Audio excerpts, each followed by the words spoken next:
from the EcoBank head office here in Accra, Ghana. This is an ODADEÄ dialogue dubbed Conversations Under the Baobab Tree.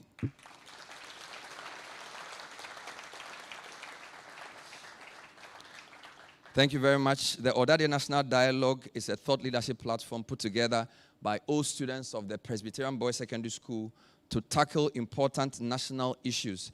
We're here tonight to discuss a holistic approach to agriculture in Ghana, a topic that is situated in a very important time for the nation.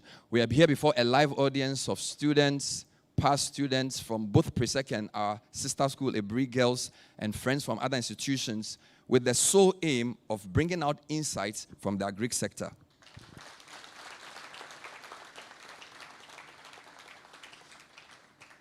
Like students from a good Christian school would start with an opening prayer, and we're privileged to have an economist and a church elder, Mr. Abiam. He's one of the teachers who are training our next generation of economics graduates. Let's welcome him to lead us in a quick opening prayer. Thank you. Thank you very much. Shall we close our eyes, if possible? We thank you, our Heavenly Father, for this evening.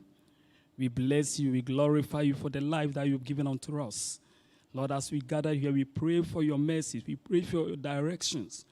Our prayer is that come and take absolute control over every single activity that we're going to have here, so that in the end we have a cause to say that the Lord we trusted has been with you. You've been with us, and I know everything is going to be successful in the name of Jesus. We thank you. In Jesus' name we've prayed. Amen. Thank you very much. Put your hands together for Mr. Abiam. He teaches economics. He is a church elder, and he is also an ODADEÄ. We welcome our viewers on Channel 1 Television, on ODADEÄ Radio, as well as YouTube. Thank you so much for tuning in.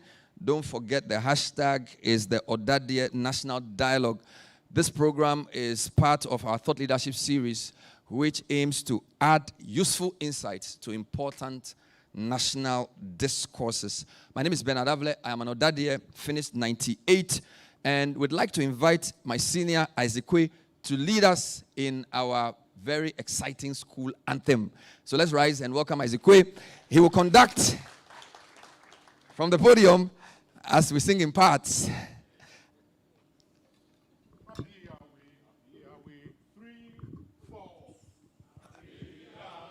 Let's go. Secondary school. What we march, we try along to happy victory, to victory, to victory. Self-glory for the prop in our salon. Illuminate to Lord. Be there be Muslim in the light, we shall see light. Illuminate to be there be Muslim for Christian training. So live and educate our places in the future. For Christian training, a sure solid fund. Take our places in the future. Oh, come, join us. Join our happy studios. Away. Christian training we get a sure solid foundation. Take our places in the future of our country and church. For Christian training we get a sure solid foundation. Take our places in the future. Oh, come, join us. Join us on peace. Away. Put your hands together for yourselves and for senior Zikwe. Amazing stuff. And we like it when it's sung without instruments, so we know whether the song is being shared or not. This is great. If you just tune in, this is the ODADEÄ National Dialogue on a holistic approach to agriculture in Ghana.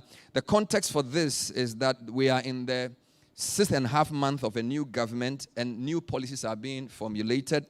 Only a couple of days ago, a big national agribusiness dialogue was held, and a number of things are still happening within the agri and agribusiness sector. So it is quite opportune for the old students of Presec to put together and curate this conversation on a holistic approach to agric. Before I bring up my senior Samado to give us some introductory thoughts, I'd like to quickly mention that we have our main speaker in the house, ODADEÄ James Boateng. Let's acknowledge him with a round of applause.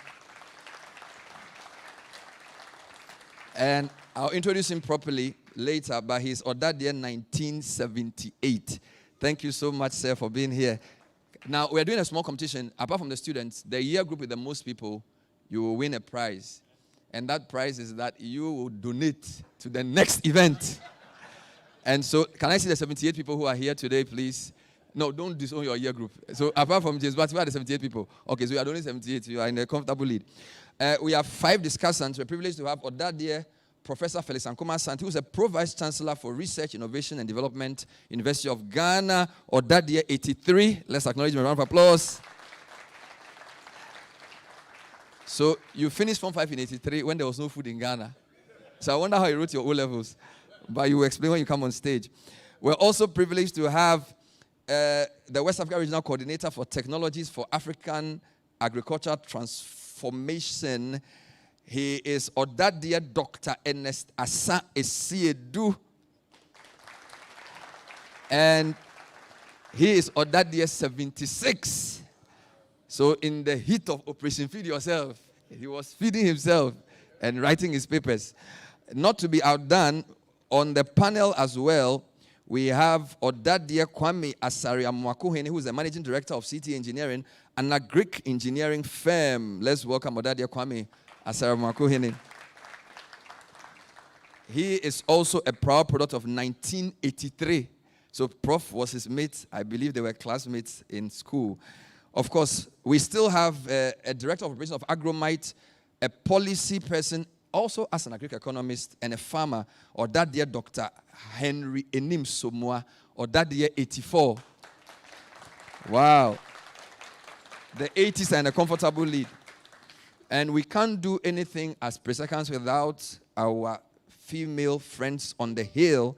And I'm happy to announce that our other panel member is Beacon Sheila Cornelius, Managing Director of Cornelius Farms and CEO of Lamb Naturals. She is Aoga 1999.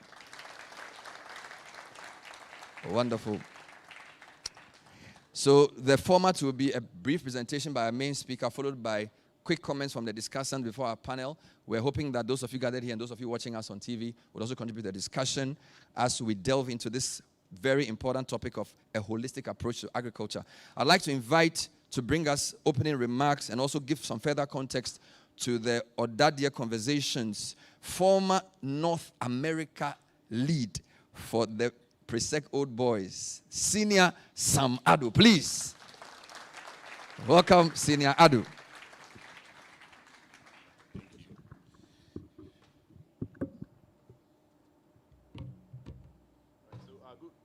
Good evening, everybody. Okay.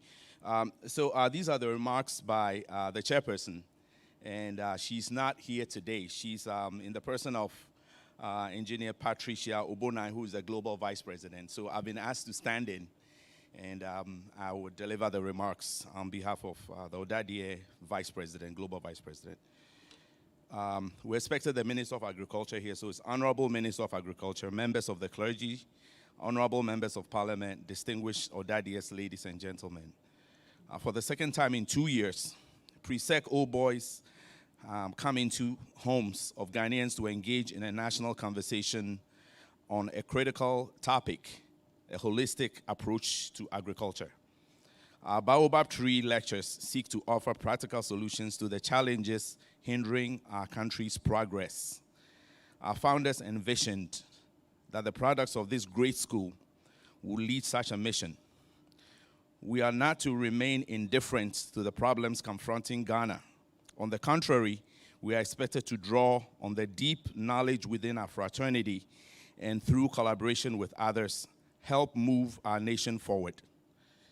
Knowledge is indeed power, but it remains abstract potential until it is applied towards improving the standards of living of our people. The lines of our anthem sum it up perfectly: to take our places in the future of our country and church. Tonight marks the beginning of yet another important conversation, one that must continue in our homes, boardrooms, and institutions. Agriculture is a game changer.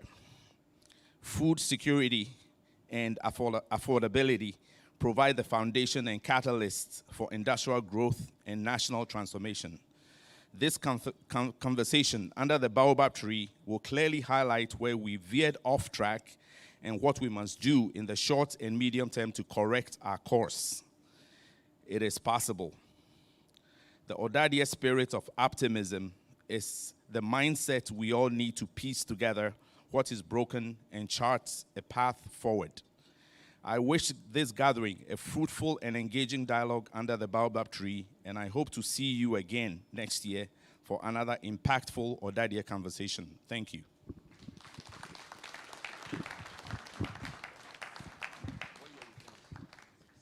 So far, there's 76 people in a comfortable lead. Let's put an for that. There's Sam Ado. The roll call is still on. This is Conversations on the Baobab Tree. Those of you are wondering why the Baobab Tree, our original school site is at Odumase Krobo. And if you go, there's a massive Baobab tree. And the Baobab is one of the super fruit trees where you have a huge trunk which stores water, feeds people. It has the root system as its branch system. It's a very magnificent tree. And of course, we know that knowledge is like a Baobab tree. So when we gather in the Presec yard, we are sitting to take knowledge in from that massive tree. I'd like to quickly introduce or acknowledge some special guests. There's a tall list. I'll break it up. I'll do the first batch now. And then as the program proceeds, we'll get to know more of them. I'm very elated to say to you that we have celebrated surgeon, an accomplished poet, Professor Ladewo Sonu, here with us. Let's acknowledge him. He is part of the 55-year group.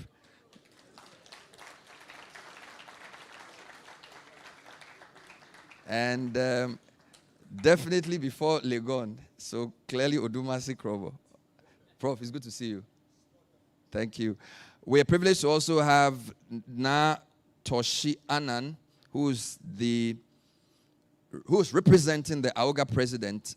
And she's also, if I believe, an AOGA, right? Where's Na Toshi Annan? Yes, please.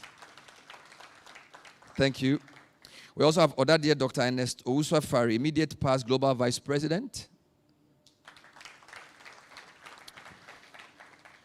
The conversations on the Baobab tree needed a strong kickoff. And when we did this last year, we did a man who had accomplished a lot in his field. And it wasn't difficult to find Mr. Frank Edu, who is a colossus in finance. Great part of the success story of our financial sector. I don't have time to go through all this. He's part of the 77-year group. Thank you, sir, for being here. 78. Wow. So 78, first speaker. 78, second speaker. It's very clear. You are paying for the program next year. It's very clear. We're privileged to also have a man who runs one of the largest companies in Ghana. This man was adjudged Marketing Man of the Year a few years ago, CEO of GB Foods, ODADEÄ David Aflu. When I see your face, you look like 92. 1990, Form 5. So you did A-level 92. I got it right. So David Aflu, put your hands together for David Aflu. Wonderful. We will introduce the rest of the guests as the program proceeds. Don't forget, it's an interactive program. We're looking forward to hearing from you. We're trying to situate the discussions around agri in context. 2 days ago, I moderated the National Agribusiness Dialogue. The principal speaker and the president all agreed to some key issues in no particular order. Limited access to finance was identified. Infrastructure deficits was identified. There was even a breakout session on weak policy coordination because there were different people trying to do the same thing. There was also the existential threat of environmental and climate vulnerabilities discussed. Then there was export revenue volatility, low access to inputs and raw materials, and then the issue of land tenure and weak market systems. We know the problems. We are going to invite our principal speaker to propose a holistic approach to solving these problems and prioritizing the most important things so Ghana can really take off. Last point before he speaks. In that program, we were told that although 40% of Ghanaians were working in agriculture, agric only produced 20% of our GDP. That means they're not being productive. 4 out of 10 workers are working in agric, yet they produce only 2 out of 10 of our output. Clearly, there's a productivity issue there. I'm not trying to frame the conversation, but I need to put everyone on the same page. So I'd like to now give you some few points about our keynote speaker. ODADEÄ James Boateng is Ghana's national best farmer for 2018 with a highly diversified large-scale commercial farm which he commenced in 2004. His establishments includes a 500-acre mango farm, a 300-acre teak and acacia plantation, a 200-acre cashew farm, 100 acres each of oil palm, orange, 50 acres of cassava, plantain, maize, 30 of cocoa, lots of livestock and poultry that we can't even count, fish farms, and snail farms. Prior to this journey into agriculture, he was managing director of Cadbury Crafts and was in charge of both Ghana and 15 countries across the continent. He did this for 11 years until 2016. He had stints with British American Tobacco and Coca-Cola as well. Mr. Boateng is the director of many institutions and a board member of Plot Enterprises, a multinational cocoa processing company, and a member of the Chartered Institute of Marketing, Ghana. He is a proud product of the Presbyterian Boys Secondary School, which he attended between 73 in Form 1, 78 Form 5, and wrote his A-levels in 1980. He also was educated at the University of Ghana Business School, and he has other degrees from countries like UK, France, Holland, Germany, South Africa, Nigeria, and Kenya. And so, to give us the keynote for the second edition of the ODADEÄ National Dialogue, ladies and gentlemen, please help me welcome ODADEÄ James Boateng.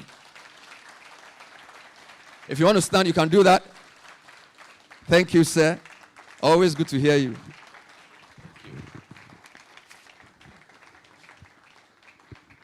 Thank you very much. Please sit down.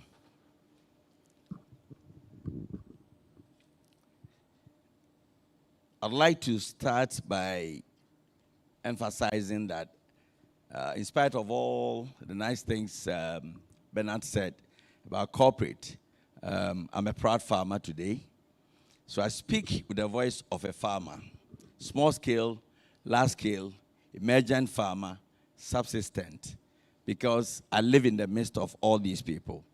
In actual fact, Bernard has dealt with some of the background, but I'd like to sort of walk through it so that we can place this conversation within the right context.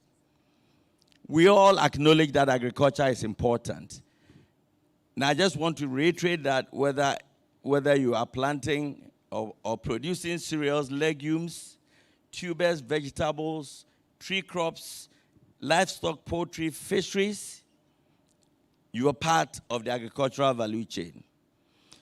And the importance stems from 3 or 4 major areas in any country. The first one has to do with food security. It is basically through agriculture that we have food available and accessible, and we have stable supplies of food. In terms of jobs and livelihoods, I will talk specifically about Ghana in a moment, so I don't want to push that agenda very hard. One of my colleagues will talk into details about agriculture and the impetus that it creates for industrialization of any country in the world. In terms of, the economy and its contribution, we will talk very briefly about it. One of the other esteemed panelists will delve a little bit into some details.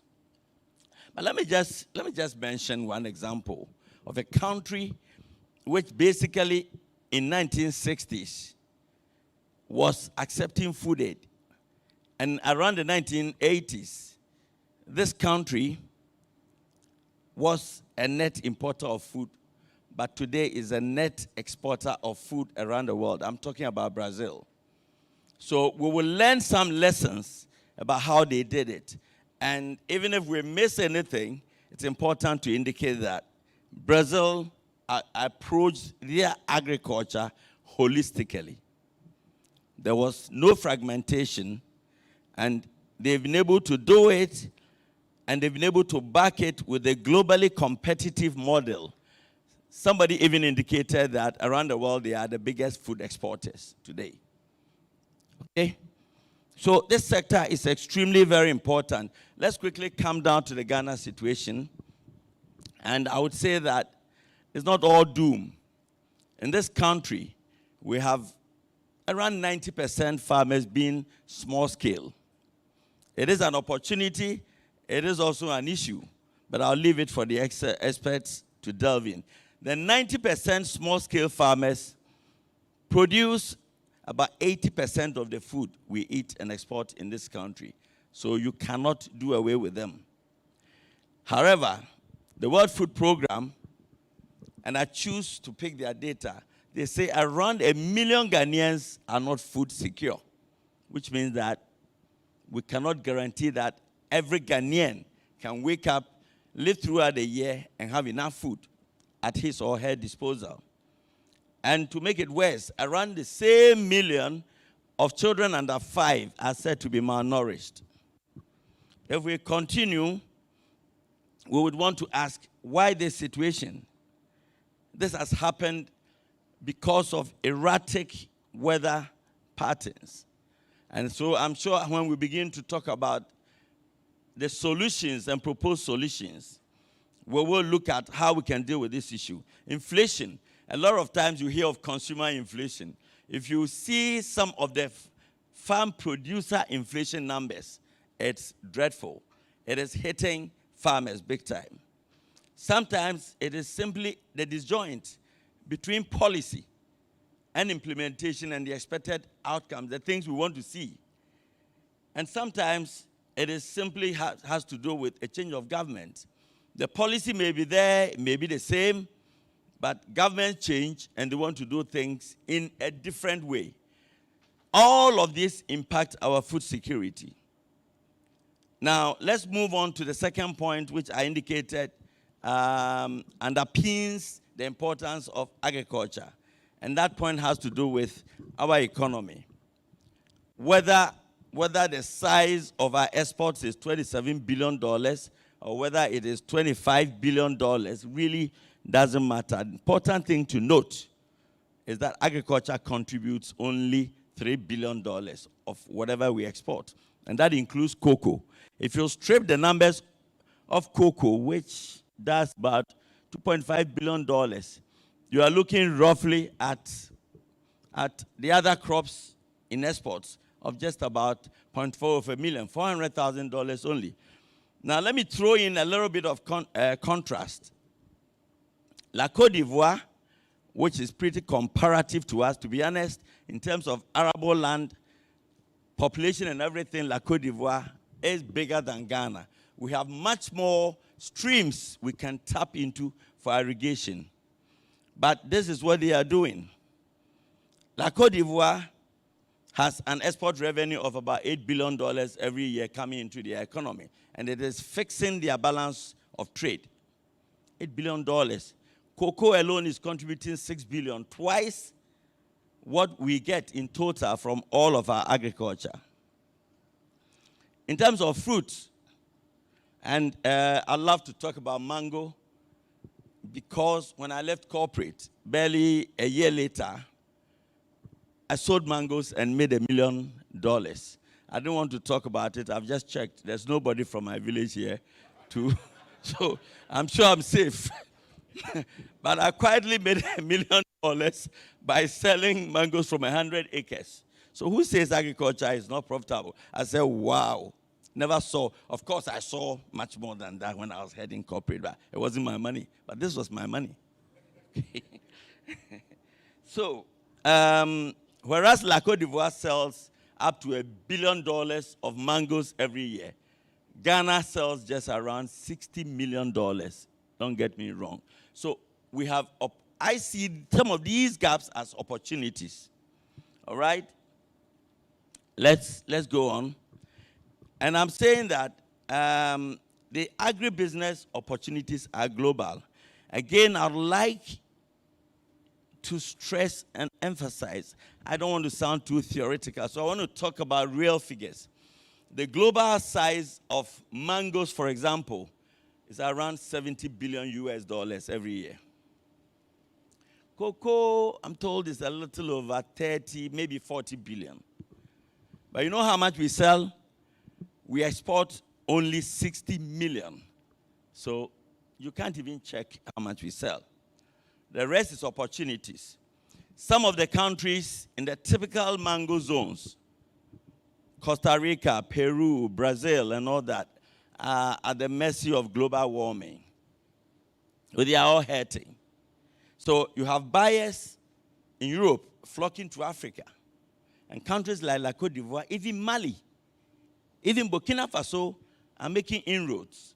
But because of some of the issues we have within our agricultural value chain, we are not able to take advantage. If you want to throw in cashew, the global size of the cashew business is quite big. It totals about $10 billion. But we are selling less than $300,000 of cashew, in spite of all the noise you hear from Tree Crops Authority and cashew and all of that. All right? So just sort of putting everything within the right context, let me quickly talk about jobs. We are all aware of youth unemployment. People leave school, they can't get jobs. People are yearning for jobs. Unfortunately, they are not attracted into agriculture. And even when they get attracted into agriculture, they have other intentions, either to steal, cheat, and break your farm, or they just want to be delinquent. Well, we need to find, maybe we need some national mobilization schemes to conscientize the youth. Maybe they need success stories told by people to tell them that you are not a failure if you are into agriculture. But it's a fact that agriculture provides jobs, incomes, and livelihoods. The other sad bit about jobs is that wherever our farms are, we are losing precious labor into Galamsey. So we talk about poisoning our rivers and our streams and all of that. What most people are not talking about is the fact that there's an outflow of labor into Galamsey because they make probably twice what the average farmer can afford to pay. So that's a big issue. So we may want to quickly move on and ask why we are where we are. Let me pause briefly and have some water, sorry.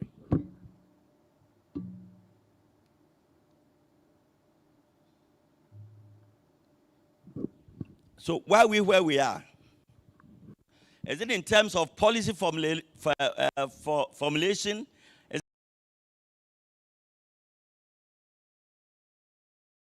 We are where we are. Let me pause briefly and have some water, sorry.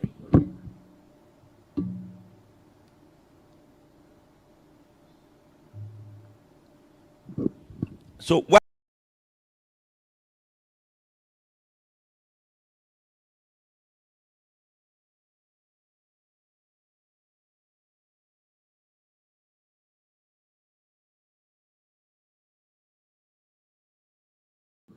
So you wonder why we are where we are. First of all, in FASDEP, one major goal is to achieve food security through emergency preparedness. Now, later I'll demonstrate how we don't even have the capacity. Are we where we are? We have oversupply. Is it in terms of security through emergency? Because our buffer stocking system, no matter what you say, our so-called commodity exchange system are not quite up to scratch. This same plan or policy is planned to ensure food security, is planned to ensure increased competitiveness and market access for both domestic and exports. One of the reasons why we are doing so little in exports is that we are not competitive, because the export business deals with quality and standards. So we're not there, even though it's in the policy. It plans to ensure increased competitiveness and ensure sustainability of land management. It plans to focus on science and technology in agriculture. It's also meant to ensure enhanced institutional coordination by strengthening collaboration. Security is planned to ensure increased competitiveness all these issues and market access for both domestic and exports. One of the reasons why we are doing so little in exports is that we are not competitive, because the export business deals with quality and standards. So we are not there, even though it's in the policy. It plans to ensure increased competitiveness and ensure sustainability of land management. It plans to focus on science and technology in agriculture. It's also meant to ensure enhanced institutional coordination by strengthening collaboration. And later, we'll talk about all this issue about not doing things holistically, is that there's so much silo setting, people sitting in silos, not collaborating. If you want to export a ton of mangoes, you probably need approvals from 6 different offices. It's as if they don't want you to export. EPA and GSA, at some stage they say you should even belong to the Nkransa Mango Farmers Association. I don't know what that has to do with Marks and Spencer wanting to buy my fruits in London. So we place barriers unnecessarily, and there's a lot of duplication. The same FASDEF says it is planned to promote access to technology inputs. It's also planned to promote access to finance, irrigation, and markets, planned to develop infrastructure such as roads, planned to emphasize the role of the private sector, and then finally to forge initiatives to support women in agriculture. So probably my fellow panelist, Sheila, when she has her turn, will confirm whether there are any targeted agricultural programs geared at empowering women. So basically, it covers all the touch points. Now, if you look at a value chain, every point you touch which triggers reaction is an important touch point. And there are probably about 6 or 7 touch points. These things more than cover them. So why are we where we are? Because others will take their turn, I don't want to take too much time. But at the moment, I can always say that the approach has often been fragmentary, incomplete, and sometimes short-term. Now, African heads of states met in Malabo. Malabo is what? Is it Mozambique? Where? Equatorial Guinea. In 2014, and they signed up to a commitment that they would target programs at agriculture. Now, you can't do anything without appropriate financing. So what heads of states, including our heads of states at the time, signed up to this commitment to give 6% of the national budget or allocate it to agriculture. Today, when you look at the budget statement, $1.5 billion is allocated to agriculture, and that is 0.54%, not 6%. Okay, so it shows whether we really take this sector serious or not. All right? It's not even 1%. Meanwhile, we signed up. Other countries are practicing, like Cote d'Ivoire, Zambia, and they are getting the results. Let me mention another aspect, a live example. In 2021, on the back of Planting for Food and Jobs, you can say anything against it, but at least it improved inputs supplied to farmers, enhanced seeds and seedlings, fertilizer at subsidized prices. I was doing 50 acres of maize. I did 120 acres of maize because I bought fertilizer at about 60% of the original cost. So it boosted production. And whereas we were doing 1,700,000 metric tons of maize, suddenly in 2021, it jumped to 3 million metric tons of maize. That's success. But the success turned out, we became victims of that success. Because what that did was that there was an oversupply and there was not adequate buffer stock system. there is a warehouse that I know pretty close to my farm, zone that produces 60,000 metric tons of corn. About 40,000 cannot be bought immediately. But the warehouse there, I don't want to mention it because this is not a political platform. But that warehouse only can contain 1 metric ton of corn. All right? So you begin to wonder. And nobody sent any corn there anyway.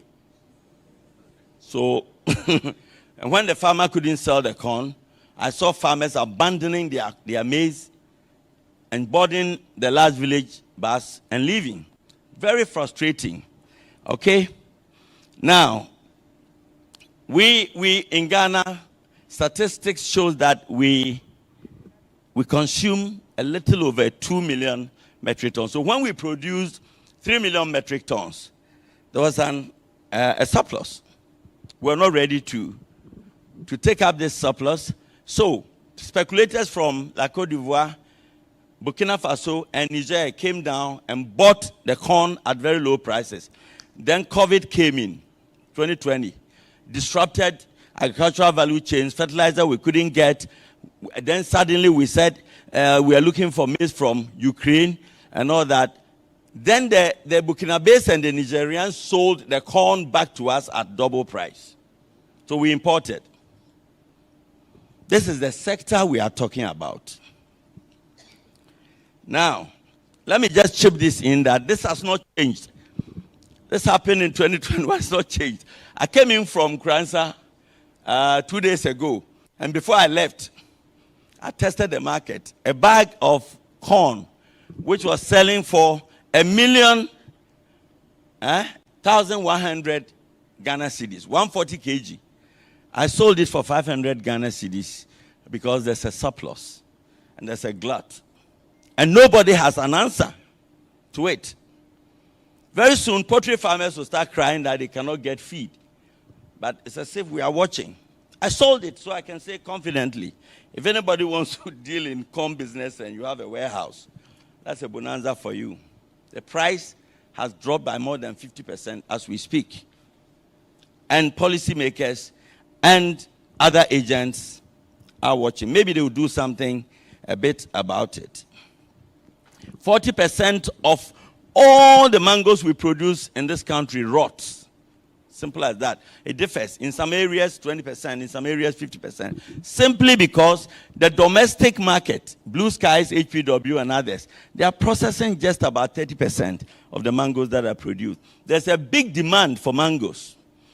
I went to 3 trade fairs in the last 3 years, and I have 12 European buyers who want to buy mangoes. But I'm not able to sell anything, which prompted Marks and Spencer to send 2 of their procurement people to my farm to check whether I have a farm. They came and found a farm and they said, now we want to place the order now. How many can you sell? Now, I have to go through certification.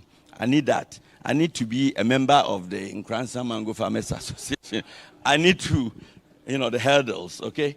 As I speak, I haven't, but God willing, this year, I will export. And already, just to let you know that there are opportunities. It's not a doomed sector. The World Bank, together with TVET, are taking electricity to my farm, and they are on the verge of building a pack house on my farm. So we can mop up. And it's as a result of some of the resilience that some of us have. Okay? So as a consequence of all of this, our exports have become one-legged, if you like. It's mostly gold and oil, and then a few of the other things. So whereas La Côte d'Ivoire is exporting so much, we are not able to export so much. And even when we export agricultural produce, 70% of everything we export, including cocoa, is primary export. Value is not added. So the value, including job creation, is offshore, not here. We need solutions. Now, very briefly, for a minute, Zambia has a holistic system. What they do is that at the beginning of every farming region, like we do in corporate. I worked in Cadbury. What were we selling? We were selling toffees and cups of cocoa chocolate drink. But everything was demand-led. You don't plan and produce what you cannot sell. Simple as that. And if you commit to that, then you better sell. Before I left Cadbury was selling around $100 million of candies. You can't believe it. In West Africa. Candies and cocoa. So it tells a story. But Zambia has a model which is all-inclusive. So at the beginning of every year, they bring all the stakeholders to one desk, a room like this, and they keep asking, okay, we have this demand. What can you produce? You guys are farmers, agro dealers. This is the agro input implication. This, that. At the end of the meeting, everybody walks away with one set of numbers. And definitely, when it doesn't happen, they quickly come back to the plan and try and make changes. So when they've identified the demand, they add the strategic volumes to it for food security. Now, let me just move on and try and talk about a few of the suggestions that I have in mind as a farmer. And I'm thinking that whatever our issues, by all means, we need to ensure that we plan. But when we plan, we must implement. And when we implement, we must measure. And when we measure and there are consequences of non-performance, we need to sanction. It is only in this country that people have jobs forever. All right? The worst they will do to you is to send you to a village near my farm as punishment. That's it. You go on transfer, but they must change. So we are advocating for a through-the-line approach and scaling up of our efforts. So, to make meaningful progress, let me run through this quickly. Implement every planned strategy timely. Bridge the gap between intentions, which are the plans, and outcomes. Now there's a big gap between intentions and what we get. Strengthen accountability. Consequence management. Foster greater collaboration. Tailor your policies to unique context of the diverse agricultural zones. So there are specific things that we need to do. And I just want to talk quickly through them because I'm sure that my colleagues will pick some of these areas and talk about them in detail. So the first one is forecasting and predictive system. Today, if I want to plant corn, I look up towards the east and look at the clouds and see how the clouds are moving to tell me whether it's the right time to plant corn. And often I fail. I plan. We have Meteo. When they give weather report, they are talking about floods in Accra. Okay? Not opportunities for agriculture. These things are little low-hanging fruits which must change. We need to equip agricultural actors. Research and development. You develop new plant strains, seeds. I went into seed, and I'm talking like this with passion because since I left corporate, I've played around in the agri space. I went into seed in 2021. Now, what the then administrators did to us was that they refused to pay us for 2 years, so we lost working capital, and then somebody imported seed from Botswana. Okay? It's true. 2 years, they didn't pay us. We need technology. We need logistics, and it must be appropriate. Somebody wanted to take a combined harvester into an area. He bought a combined harvester before he started thinking about access, how you take that huge machine to his farm. All right? We need to explore. There's a huge market out there, if for nothing at all, for fruits. The global demand, I said, for mangoes only is 70 billion. And we are not even doing 100 million. Infrastructure, we need the roads. We need energy. And then we need the energy to be able to power even irrigation systems, telecommunication and information sharing. We need periodic reviews. Periodic. If you've had a stint in corporate, we don't wait till 12 months before they ask you, did you achieve or you didn't achieve? Every periodic period, I mean, like, if it's a month or quarterly, you are reporting, and everybody is looking at whether you are in line to achieve the objectives or not. And if not, then we re-strategy. We need to bring some of these on board to agriculture. Now, unfortunately, the things that I've mentioned are not options. So you cannot say you don't want to pay attention to technology. You don't want irrigation. If you plant, it's likely to fail because rain-fed agriculture is failing everybody because global warming is real. All right? So, no options. They must all be done, except that the emphasis has to differ from one touch point to the other.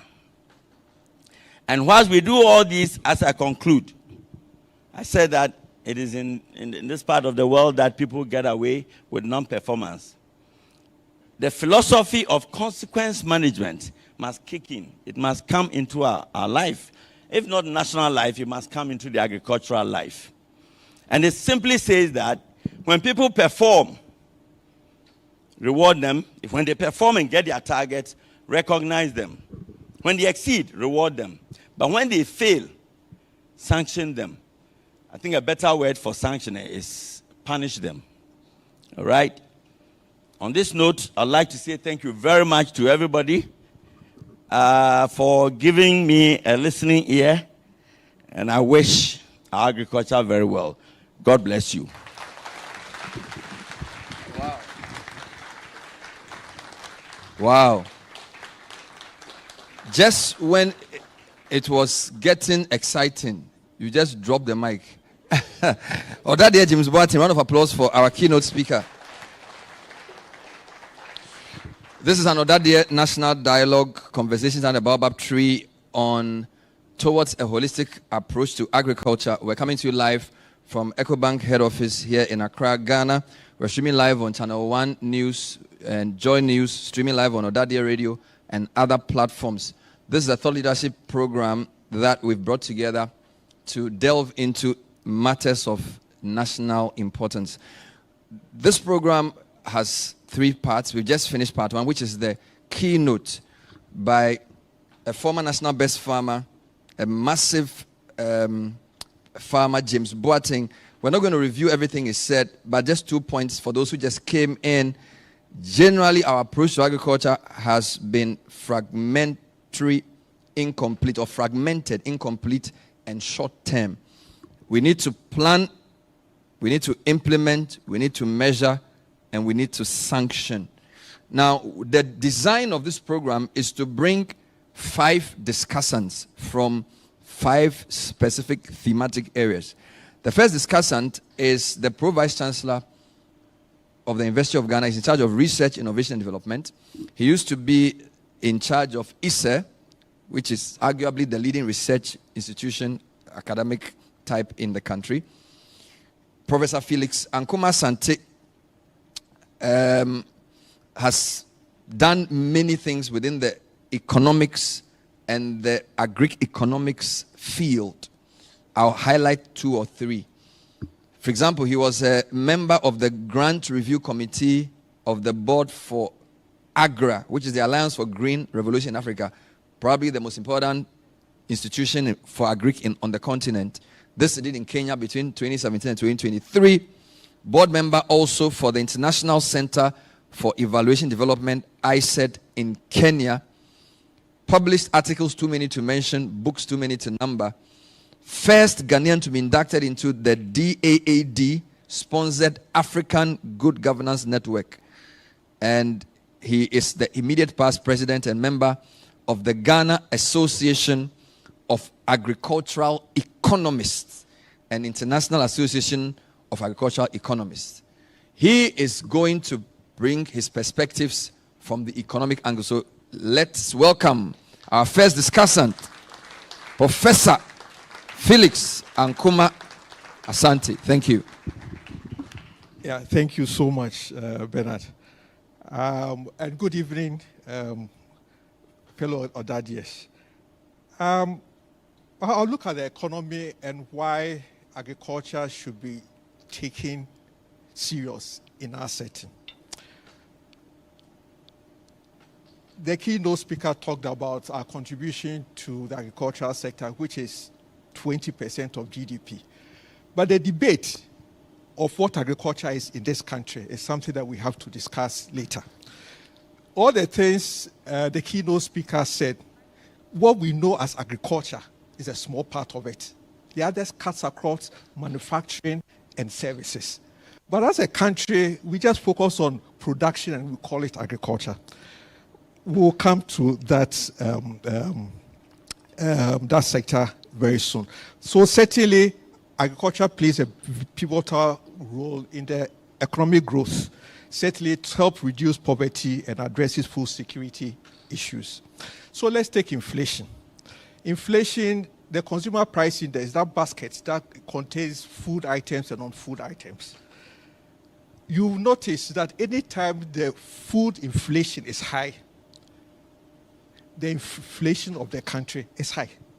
So in effect, if we're able to reduce the food inflation in the country will go down. And what causes the food inflation? It is the price of the commodities. So Senior Boate talked about glut. So certainly, when there's a glut, we expect that prices will go down, food inflation will go down, and then the inflation of the country will go down. So this is very, very artificial, meaning that the price is not stable. So if you take, for instance, June 2025, inflation is 13.7%. Food inflation is 16.3%. Remember, we are in the harvesting period, so we expect that. Can we manage this throughout the whole year? And that is a question that we need to talk about.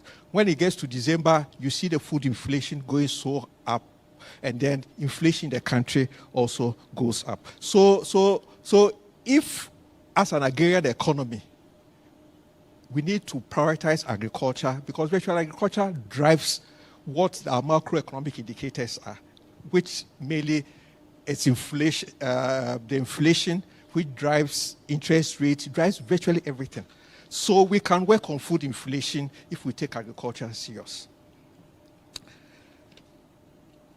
I would like to look at agriculture, the food systems approach, where we talk about production from the farm to the consumption, which is to the table. We are in a country where, when we talk about the consumption, we don't even talk about the nutritive part. We have a whole Ministry of Health that is supposed to advise on the nutritive value. But agricultural production is not linked to what the Ministry of Health is doing. The nutrition unit or department is under Ministry of Health. So you see one disconnect.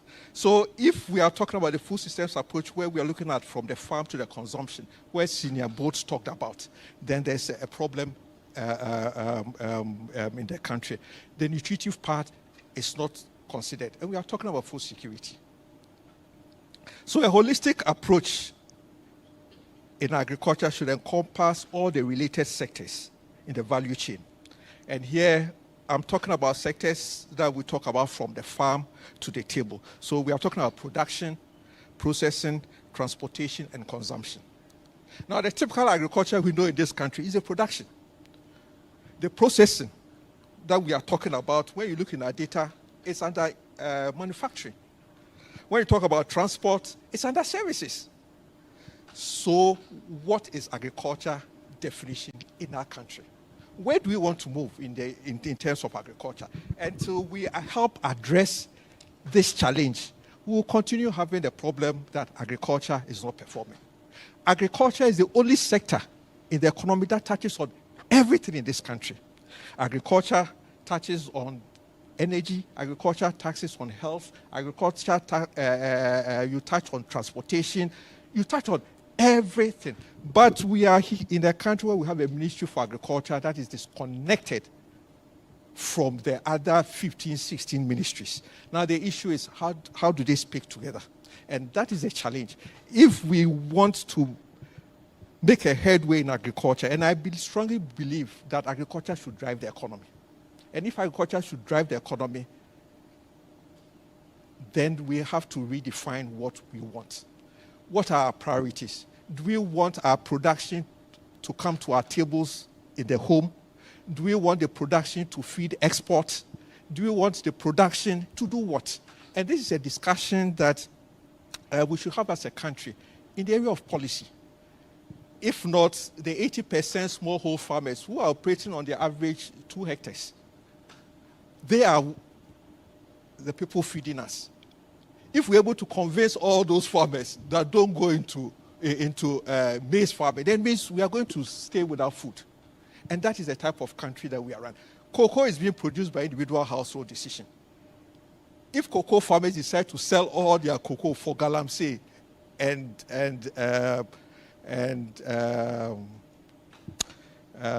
how do you call it in Western region, for rubber, then there's no cocoa in this country. We are in a country where the decision to farm is an individual decision. State has nothing to do with it. Do we want to go in that direction? And it's something that we need to also talk about. So this underscores the critical need for investment in agricultural research, infrastructure, extension services to unlock the sector's transformative potential. In 2002, we had 1 extension officer to 1,500 farmers. In 2022-2023, we have 1 extension officer to almost 3,000 farmers. And the typical role of an extension agent is supposed to link the farmer, right, to what policy is doing. A typical extension agent is like an advisor to that subsistence farmer. So if we have this type of data and this type of information, then we have a very, very, very, very big problem. Agricultural productivity, if we gauge it by land productivity, we will notice that our production is far, far below, less than half what is being produced in India and East Asia. We have the technology, we have the research output, we have the men and women who can transform this. So the question is, why are we not doing it? When you come to the universities, you come to a West African Center for Crop Improvement, we have all sorts of breeds of tomatoes, maize, and why is it that we are not able to move it into the system? Why is it that farmers are not able to use it? And these are issues that if we want to address agriculture holistically, we need to rethink and also look at that. Look at public investments. Do we invest in agriculture? Now, if you're looking at agriculture from the farm to the table, there's transport, so there's road. I haven't heard any road construction being done or planned to be done because of agriculture. Okay. Public investment in agriculture is virtually zero. Okay. We want to see a case where we decide that we are doing public investment, agriculture is a priority, and we look at the value chain. We look at public investment into processing, public investment into the transportation sector, public investment into the consumption. Virtually, there's no standards in this country. We just eat whatever we want. So how can we export? We go to the farm, you see the base, depending on your purchasing power, you get a value. If there are molds and you don't have money, they will sell it to you. If you are inquisitive like me and you complain, it means you are not going to buy it. We don't have any standards. But virtually, agriculture is what is driving the nation. So, colleagues, I'll pause here with some of these key important comments on how agriculture influences the economy. And I'm hoping that when it gets to discussions, we'll try and find solutions to some of these issues. Thank you very much. Thank you very much, ODADEÄ, Professor Felix Ankuma Sante, an agricultural economist, highlighting productivity, public investment, standard, etc. Our next speaker is a scientist and a researcher, ODADEÄ Dr. Ernest Esasi. I'll do a couple of quick comments about him. West Africa Regional Coordinator, Technologies for African Agricultural Transformation, TAT, and also IITA. And he is a scientist, BSc in Crop Science, UG, MSc Seed Science, Mississippi, PhD Seed Physiology, Aberdeen, CSIR. Just said, the guy is just too much. Chief Research Scientist, he's done the whole shebang. He's going to bring us perspectives from a researcher's point of view when it comes to a holistic approach. So we have heard the farmer, FMCG guy. We've heard the agri-economist. Now we're going to hear the crop scientist and researcher bring his thoughts to bear on how to tie everything together. Let's welcome Dr. Ernest Asa Siedu with a round of applause.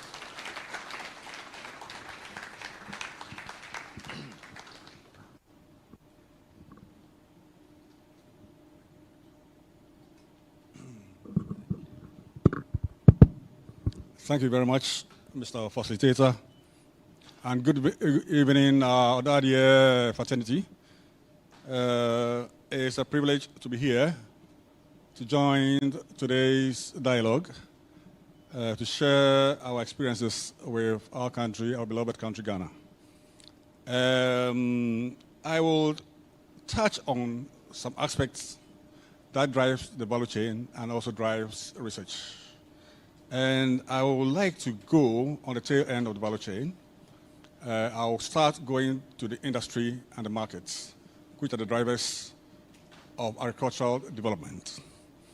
Then during the discussion, I'll tap in more critically into the research domain. When we talk about industries and markets, there is a model which is being used by the Africa Development Bank, which I work with very closely. And it's called the Agro-Industrial Processing Zones. And that approach touches the entire value chain. And the focus is industry and the market. Because the industry and market are the segments of the value chain that pulls the entire chain. That's the locomotive of the value chain. When we talk about industry, we have like the Agricares, we have like the Nestle's, etc., etc. They need raw materials. Raw materials are very competitive prices. You know, the world market price for maize is about $350 per ton. I was having some checks, and I saw that Ghana is about $500 per ton. The reason is that the countries where we may import maize from, and I'm telling you, the industries don't want anything. Quality standards and regulations, I think the main speaker talked about. They are so stringent. For aflatoxin, it's 5 parts per billion. If you go above that, they will not buy because of the health issues. And most of our ecologies, we are producing maize with very high levels of aflatoxin. Nestle goes to areas in the north where the maturing stage coincide with dry season, so you're able to, reduce the levels of aflatoxin because they are international and they cannot go below certain standards. So you can produce your maize. I'm using maize as an example. I look at the statistical data from the Ministry of Food and Agriculture. Maize yields is around 2 tons per hectare. Some countries like Brazil, you can get up to 6, 8, even some countries go to 10 tons per hectare. If a country is producing at 10 tons per hectare and you're producing at 2 tons per hectare, by productivity level, you're out of the market. They've outcompeted you. The second aspect of competitiveness is the quality. If the quality does not meet the international standards, industry will not buy it. So sometimes you can produce, but getting access to market, that's why we say access to market. Getting access to market means your price should be competitive. You should not put your inefficiency on your price. That's what we do in Ghana. Prices are high because we are very inefficient in production. 2 tons per hectare. Rice is 3.2 tons per hectare. Meanwhile, Egypt is producing 10 tons per hectare of rice using the Nile River. Other countries are doing very similar. You go to Mali. Mali has 1 million hectare earmarked for irrigation, and they've developed 400,000 hectares irrigation using the Niger River. And they're producing rice at least 3 cycles in a year. And what industry is looking for is consistent supply of raw material. You know, there's a lean season. And I did a study across West and Central Africa. The lean season cut across. There are some months that industry have to lay off workers because the raw material is not just there. And so if we depend on season, we don't go for, the rains, and we don't go for irrigation, for supplementary irrigation, and go to 2 or 3 cycles per year, the industries will get short of supply. So it is very important, and also the warehouses, to be able to store, and store for a longer period, to be able to feed the industry, and it also stabilizes prices of commodities. And so the tail end that is driving agricultural development needs to be well organized with regulations and standards. And that pulls the entire value chain. So, cocoa, I think the speaker talked about cocoa in Cote d'Ivoire. And when the tree crops development project was launched, I gave them advice. Please organize the learning visit to Cote d'Ivoire. Next door. Cote d'Ivoire is so well developed in tree crops, plantation crops. You are driving through miles and miles and miles and miles of plantations. If it is oil palm, miles and miles and miles. If it's banana, miles and miles and miles. If it is rubber, miles and miles and miles. Mango, go to the north, Korogo area, a lot. And the Ivorians have a say that the road to economic development is the road. And the road infrastructure, perfect. When I was living in Boaké, dual carriage from Abidjan, they are now getting to the Burkina border. Dual carriage, first class dual carriage. If it's mountain, they cut it. If it is curved, they straighten it. They don't pass through any town. There are towns, there are branch roads that go there. So the road infrastructure is perfect, and everywhere you go, roads are good. My brother came from the WHO, you know him, Kimbi, and met me and said, "Yo, is there a minister of light in this country?" I said, "No, there's no minister of light." Well, every little village, everywhere you go, street lights, no one bulb is off. Every corner, everywhere is glittering. So energy, and agriculture needs energy. But in organizing ourselves, there is a group that we always overlook in the tail end of the value chain, the aggregators, off-takers. There's a group that needs to be organized. They play a very, very important role. I was working as a consultant with a project in northern Ghana. SAPIP, some of you may know it, Savannah Agricultural Productivity Improvement Program.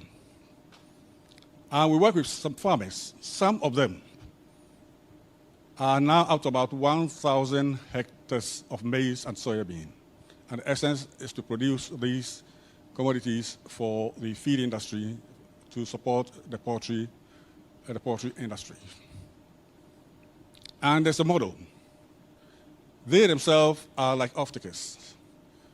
We call them anchor farmers.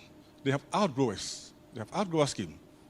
And one of such a farmer who also was a national best farmer, Alaji Mashud, has 1,300 outgrowers. That are small-scale farmers that he has anchored to. So apart from he having the technology, we train them, of course, he's transferring the technologies to these farmers. For them to get access to technology, he has machinery, so he provides mechanization services. He facilitates access to inputs, etc., to them. So the extension, which is, the previous colleague, professor, mentioned it, 1 to about 1,800. Yes, I did a similar study. It was around 1,800, 1,900. Nigeria was about 19,000. It's very high. This ratio to one farmers to one extension farm, extension agent. But the issue is that the present model of extension does not work. Because in Africa, we have it that we have about 60% of the population in agriculture. And Prof, you said it, that it's not just the farming, agriculture goes beyond that. Transportation, I mean, the market women, processing, the industries, veterinary medicine, mechanization, talk about them. I mean, you can't end it. So agriculture is a very complex, and it gives opportunity. If we have about 60% of our people in agriculture, the traditional extension system, now there's an e-extension, that is using the digital tools for extension, and it facilitates extension. So that is the way that the new programs that we are managing at the level of the banks, the African Development Bank, we always support them to design their projects in all the countries. So that is the approach that they are going. But we need to organize these off-takers, their assets to us, their linkage to markets, their linkage to industry. They are people, we need to train them in regulation, standards, productivity issues. They serve also as extension agents, and they transfer technologies to small-scale farmers. They play a role that is very central. And they, I mean, in terms of marketing, they play a very critical role. And then the warehousing, which is also very important. So productivity is very important, as I said, and research works to improve productivity.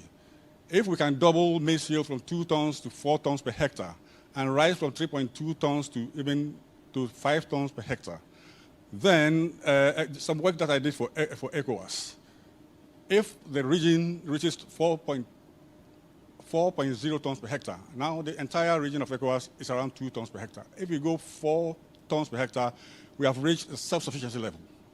Self-sufficiency in rice production. So we need to do more in research.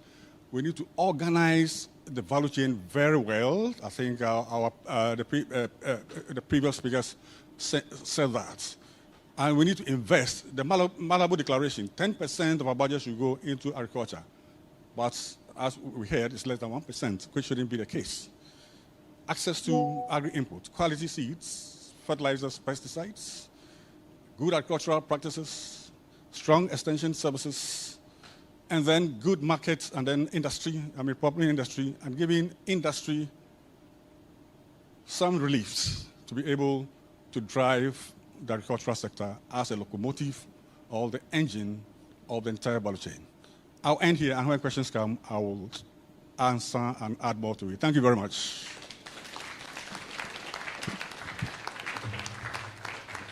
Thank you very much indeed. This is the ODADEÄ Conversations on Agriculture. Put your hands together for our third speaker, who happens to be our second discussant.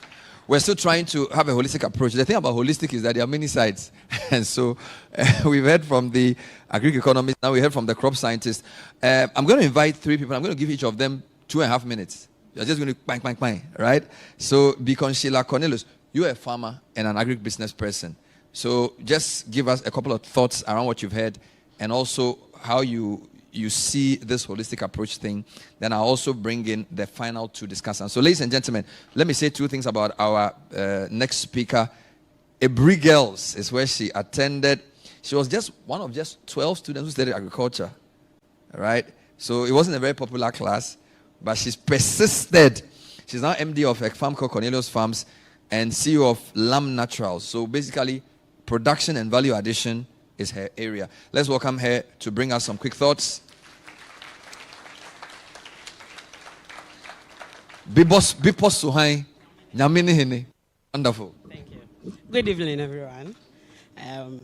I'm honored to be part of this panel to discuss the holistic approach to agriculture in Ghana. I'm Sheila Cornelius. I'm a farmer, and I produce mango, vegetables, and rice. And today I'm here to talk about the importance of value addition to our farm produce. Imagine looking at my farm and 40% of my mangoes going rotten. A farmer producing cocoa, and these cocoa beans being sold to Europe. And the same Europeans pay 10 times that amount for chocolate. this is a stark reality. And this is where we know that, or we should know that, there is the need to add value to our produce. At my side, we realize that we need to add value, so we dry our mangoes. As the speaker was speaking, there is a huge demand for value-added products globally. In Ghana, we have the chance and opportunity to tap into this. Aside the economic benefits of value-added products or the dried mangoes, I think when it creates jobs and empower communities. In so doing, we eliminate poverty and then improve food security. There are success stories are global, and I'll pick on only 3 to talk, and later during discussion, I'll talk more on that. Let's take Brazil, their cashew. Brazil initially was exporting their kernel, the raw cashew. And they realized that they need to add value to it. What did they do? They built industries closer to where the farms are to cut down on transportation. And now today, 40% of global cashew kernel is coming from Brazil. Let's look at Thailand. I'm a rice farmer, so I want to talk about this. Thailand, they were also exporting their paddy rice, and it was a little margin on that. And then the state backed them with resources and development, and they realized that they need to brand their rice. And today, Thailand rice, one of their aromatic rice called the jasmine rice, in their language is called Thai Home Mali, is globally respected. Why can't we do so? We can have our Ghana cocoa, our Ghana mangoes, our Ghana pineapples. Let's come to Ethiopia. Ethiopia and avocados. Small-scale farmers were producing avocados. They were also experiencing what I was experiencing. Post-harvest losses. What did they also do? They managed to invest into minivans that were moving from farm to farm at remote places. And they were processing the avocados now into puree and then into oil. This, within 5 years, was able to shoot their revenue to 300%. Ghana, we can also do that. What can we do? We can also invest into solar-powered vans that can move to places, because as the speaker was speaking, logistics, where some of the farms are located, is not that easy. If you come to my farms, you see where they are. But when we have mini vans that can move into the interiors, this can help us with post-harvest losses, and we can add value to our produce. I will not talk much, but I will say today, as we are here, sitting under the Baobab tree, you know the Baobab tree, its root is deep.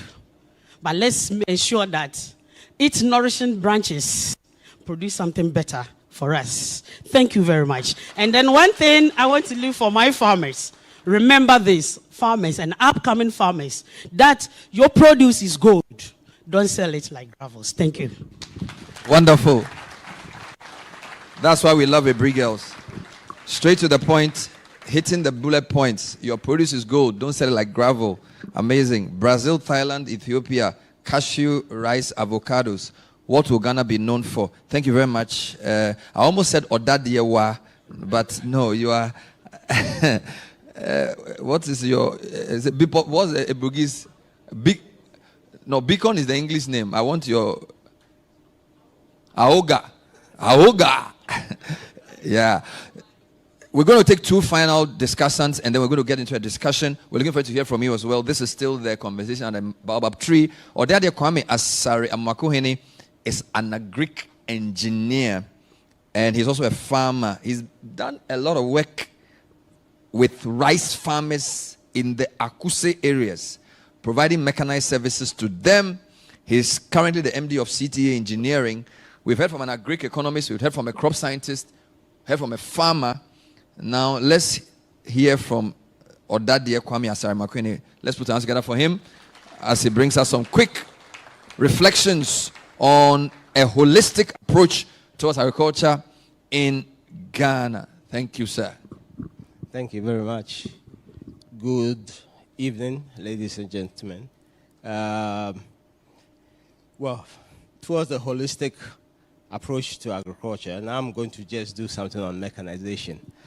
In fact, if we think we can do what we've been saying with hoes and cutlasses, it's not possible.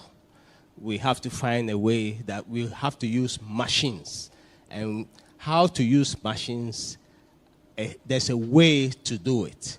I might touch on some few points and then we go. So mechanization. What is mechanization? It's just a process where we are going to use tools, machinery, and equipment in the agri operations. So that's all we need to know about mechanization. But the aim of mechanization is to be productive, efficient, and profitable.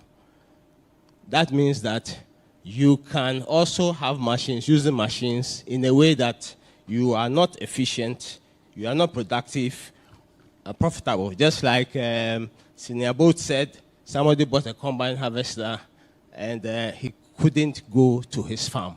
Because there are ways of doing mechanization. I'll mention them quickly. It's important to have equipment selection. There's a way to select equipment. Somehow in this country, we sometimes get the machinery and go and look for jobs for it. No, you have to identify the job and then look for the machines to do the job. So if that person has done his selection well, who would have seen his roads, sometimes there are bridges that your machine can go over, or there are no bridges. So if you buy a tractor, where are you taking it? Maybe it's better to use a tiller or something like that. So selection of machine is important. Training for operators and mechanics, facilities to do that. And then the most important one is the product support arrangement. Repairs, workshop, facilities, spare parts availability, and things like that. Some of these things are things that we need a mechanization policy to drive it. Because sometimes you have machinery here imported by somebody and things like that. You need to find some spare part and they tell you that it's not there. And sometimes we get machinery from, I shouldn't mention any country, but countries that are not popular with Ghanaians. So where are you going to get them from? Another important thing which really I want to hammer on is that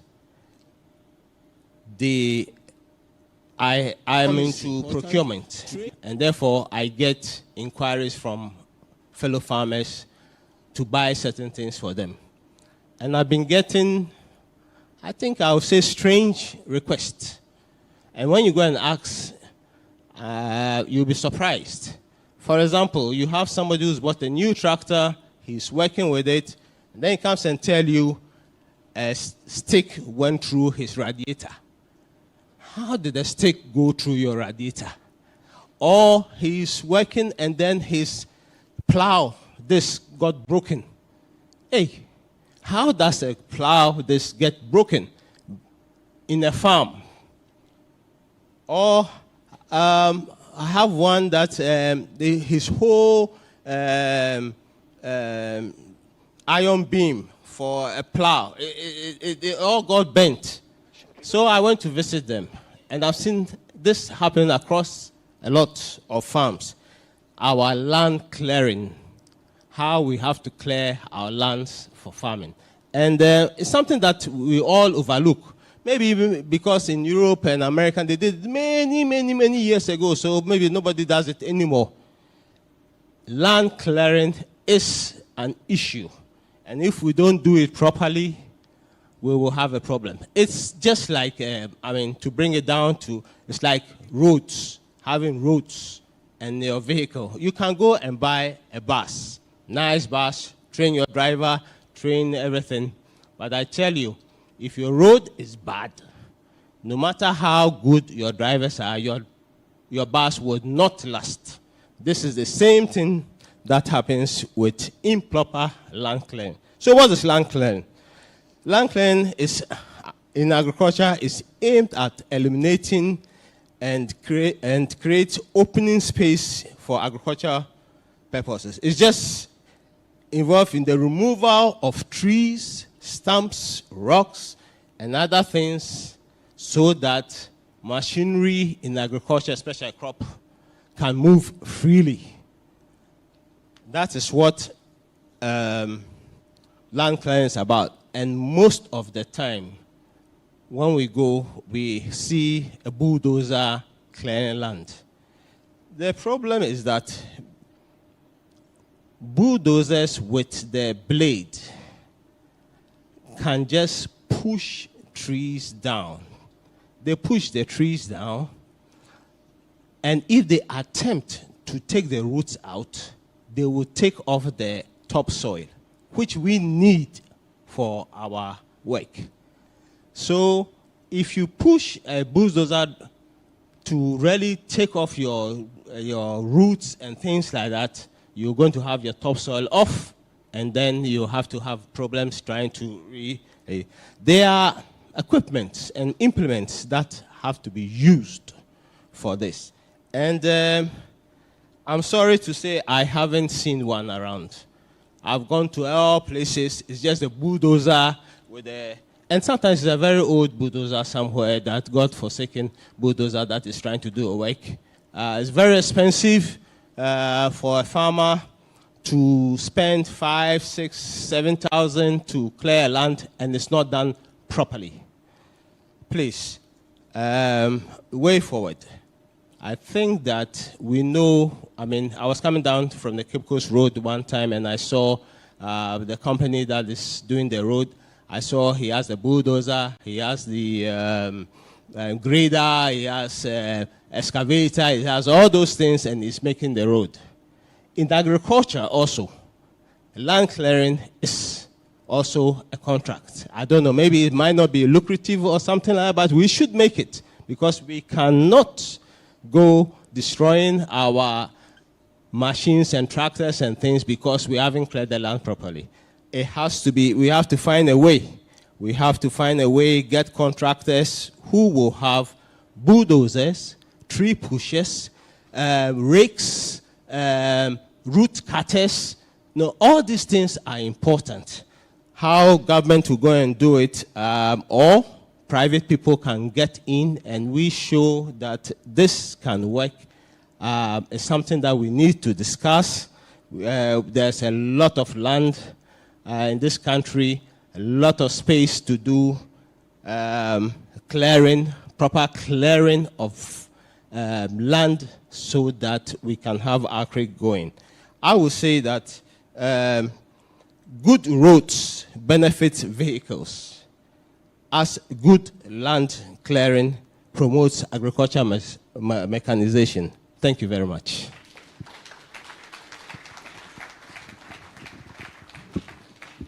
Thank you very much, ODADEÄ from 1983 year group, Kwame Asare-Makwene. And so far, I've made some notes. So essentially, what we are hearing is cross-cutting issues. So before I bring my last speaker, it's very easy to see that everybody is concerned about productivity, right? Whether they're talking about yield per hectare, yield per acre, whether it's irrigation, mechanization, productivity is a big question here. So we'll deal with that when we do the panel.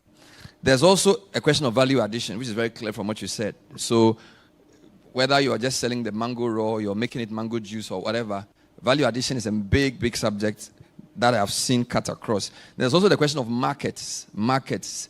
So that has angles around export competitiveness, standards, and quality. So at least I've gleaned 3 major themes from what all of you have said, all right? Now, there are other matters around policy coordination and finance. So I'm hoping that my next speaker, who's a policy expert, a farmer as well, will sort of give us some highlights around those points, and then we can delve into the discussion. So let's hear ODADEÄ Dr. Henry Enim Somwa, Director of Operations Agromite Limited, to bring us his quick thoughts. Thank you. Thank you. And good evening. I don't have time, so I will skip and just hit on 5 issues. Basically, a few countries have used agriculture to transform their economies. We talked about Brazil, we talked about India, we talked about what do they do that Ghana has not done. 5 elements that has shown for over 300 years from the Ottoman Empire that if you do, you can use agriculture to transform your economy. The first and the most important one is coordinated research. Unfortunately, if you look at agriculture development, coordinated research is like the brain of a human being that drives it. In Ghana, our research sits outside the agriculture body. So agriculture development in Ghana is like a human being with his brain not in his head. All right? So if you take Brazil, Embrapa is the engine for that. If you take India, the Indian Council for Agriculture, Coordinated Agricultural Research. And we have seen how those countries have performed. Our agriculture research sits in science and environment. I've been in agriculture since 1986. I've not seen one coordinated program for research in Ghana, not one. We had the World Bank supporting us. After it went, nothing. So Ghana as a country, we talk about research and our funding is paying the salary of the researcher. You can't use that to drive agriculture transformation. The second thing is credit for agriculture. All these countries from over 300 years, they start financing agriculture with a non-bank financial institution that is restricted to give credit to a certain group of people for a certain period. We call it differentiated credit. So if we look at the Brazil example, in 1970, they decided to give credit to the settler farmers. They developed 40 million hectares in the Cerrados and settled farmers there.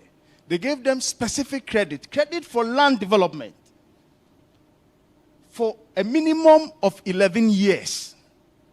You pay between 5 and 7% interest. If you take India, it's the same. If we take France, Thailand, she mentioned Thailand. All these countries, even the US. The US in 1930 did a presidential commission and said that commercial banks cannot support our agricultural development. So they came with a FCA, Farmer Credit Authority, and started supporting producer cooperatives to do that. The next thing is how we do extension. Research, finance is what drives extension. If you come and tell me a new technology as a farmer and I can't find money to buy it, what good is it? Recently, Crop Research released 12 varieties of seed for rice seed that they spoke well about it. How do farmers get it? Waki, our own ODADEÄ, Professor Dankwa, has released maize varieties that can give us 7 tons. Senior said 4 tons will make us self-sufficient. You need a minimum of 6 tons per hectare in our current to make money from maize. All our maize farmers. The Ghana Living Standard says that the poorest among Ghanaians are crop farmers, not unemployed people. Because, you see, farming is a very interesting thing. The cost for farming is a U-shaped curve. Okay?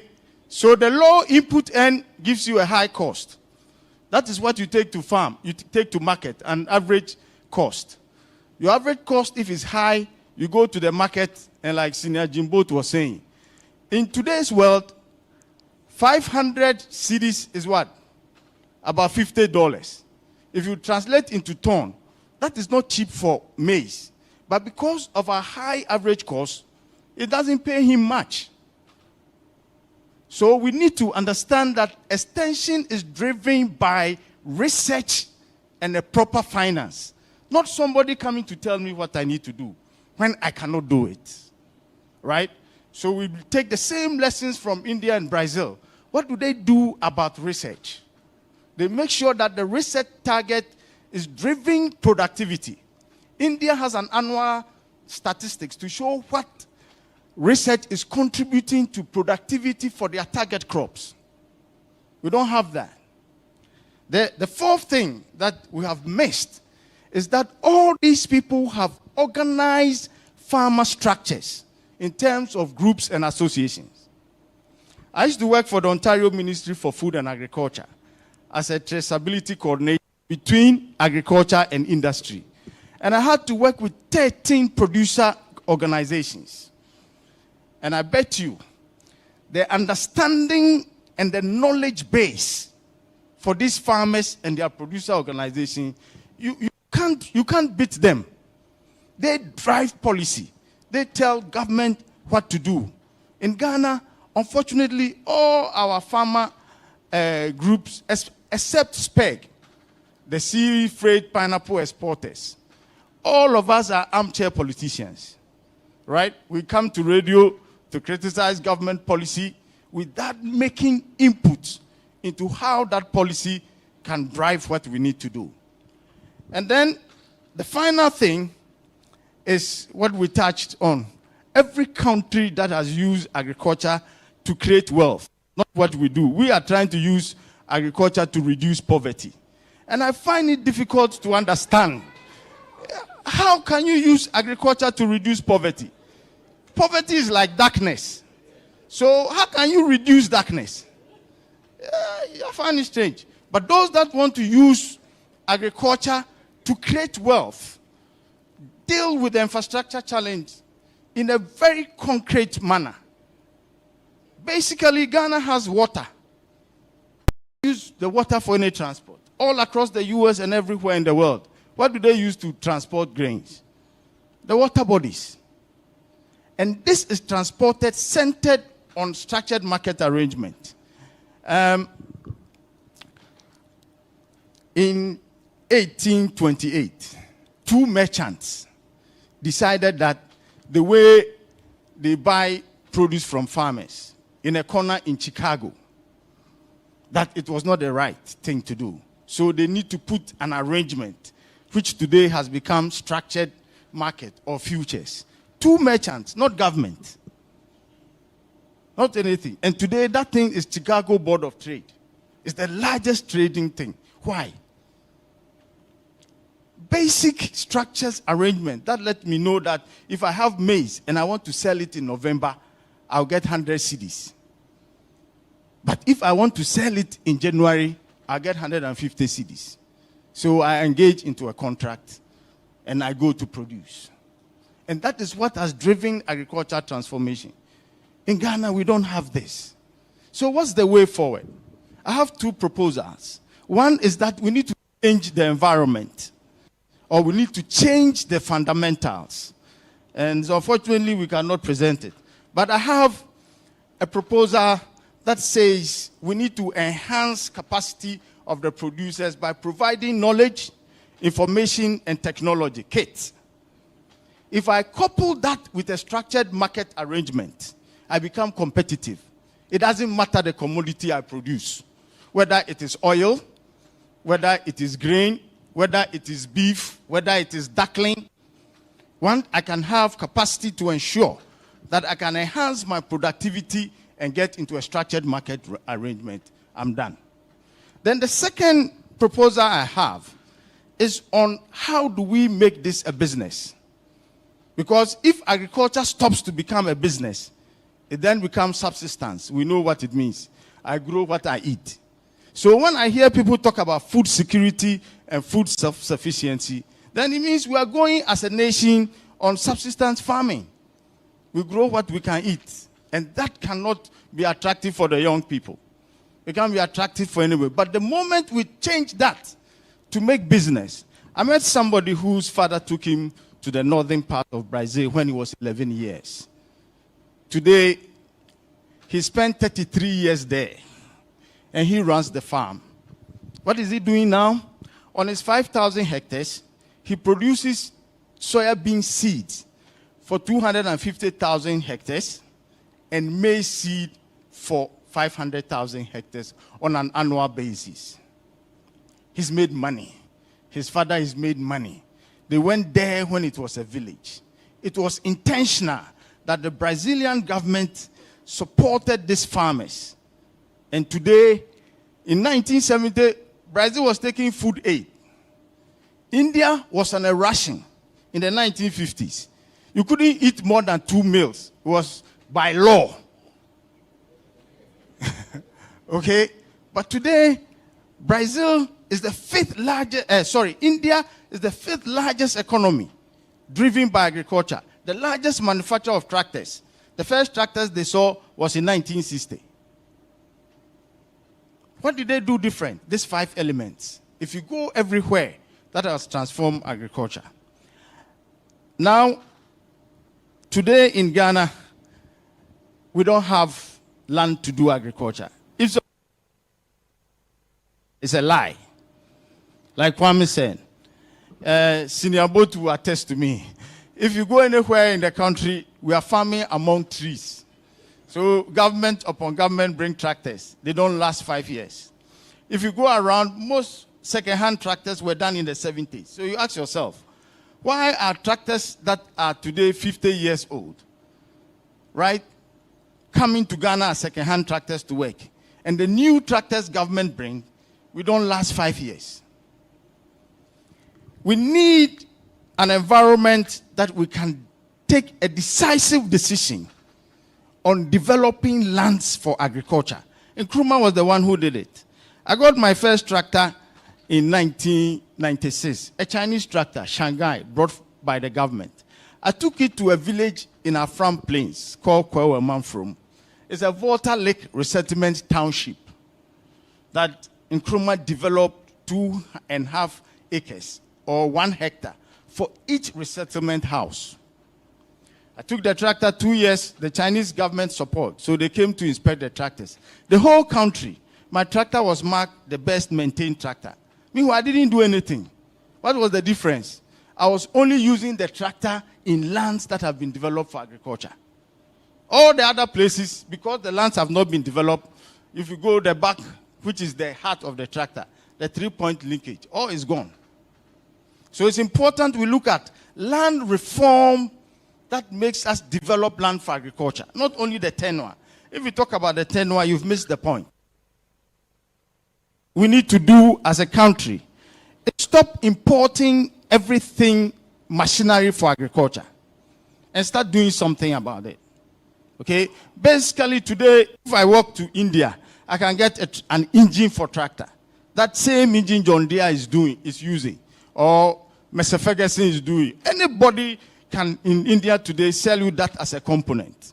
I can get an axle, I can get a transmission, and start assembling tractor today. I can do the same for a plow, for a harrow. It's just components. And if we are able to do that, we will definitely be able to do something. So the second thing we need to do as a country is start thinking about component assembly. We don't need to manufacture anything. We just need to buy the pieces and put it together.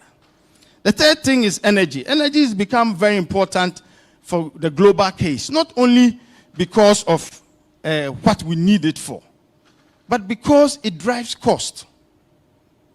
Energy is a cost driver. So for us to be competitive, like Brazil did, they decided, well, I'm not going to depend mainly on fossil fuel. I'm going to grow some of my energy. In the Ontario Ministry of Agriculture that I used to work, government had something they call environmental farm plan. You know, the white guys, they are smart when it comes to these things. All what it meant was that government was going to do some investment that will put money in your pocket. So they say, manage the waste from your farm. Government will give you support to do that. What were people doing? Biogas, solar lamps, solar cells on their buildings, on their warehouses, and they sell the energy into the grid. Smart policy. Energy farming has become something very important. And I think Ghana's energy balance, we should do that. Good solar panels. I can't mention his name. In Yape, I have a neighbor farmer who has solar panels on his farm. He sells his solar during the day. You know that place, the sun, when it comes out, I tell you, you can't come out. You have to, you have to go and hide somewhere. So he's using that to generate electricity and sell into the national grid. And he runs his irrigation system center pivots on the national grid. But because it's not running 24 hours or 12 hours, and the solar is doing, every month he's netting some money from the solar. But in this country, most center pivots cannot run because of the energy cost. So he has coming some solar energy and using that to balance it. Yesterday, I set up at 4:30 a.m. to come to Accra to go to Joy FM at 3:30. 527 kilometers. When I got here, the program has closed. You know why? The road. When we got to, they call that place Babatokuma, articulator truck had fallen and crossed the single lane. There was nowhere. Unfortunately, I have a very rugged track. So I had to find my way through people's houses to bypass it before I could come back on the road. It's important as a country we make conscious efforts at our transportation network. The privilege to do a 7-hour drive from Punjab in the northern part of India. I'm a very inquisitive person. So anything I see of interest or I hear of interest, I want to travel and see. So in India, there's a river, the Ganj River, that flows from the Pakistan hills, and they direct this for irrigation all across to Agra. Like if you take Ghana, it's maybe from Paga to Suhum. So I took a drive, 7 hours drive, over almost 1,200 kilometers, 7 hours, 500 kilometers. It took me that. That talks about competitiveness. Transportation is the #1 driver of food inflation in Ghana. Not the food cost itself, but how much it costs us to transport a bag of maize from Tumu. Tumu is one of the areas where you can't find aflatoxin. When I test the maize I grow in Tumu, I've never gone beyond 2 parts per billion. One time, the maize I grow in Ejura, I went as high as 500 parts per billion. You can't use it for anything.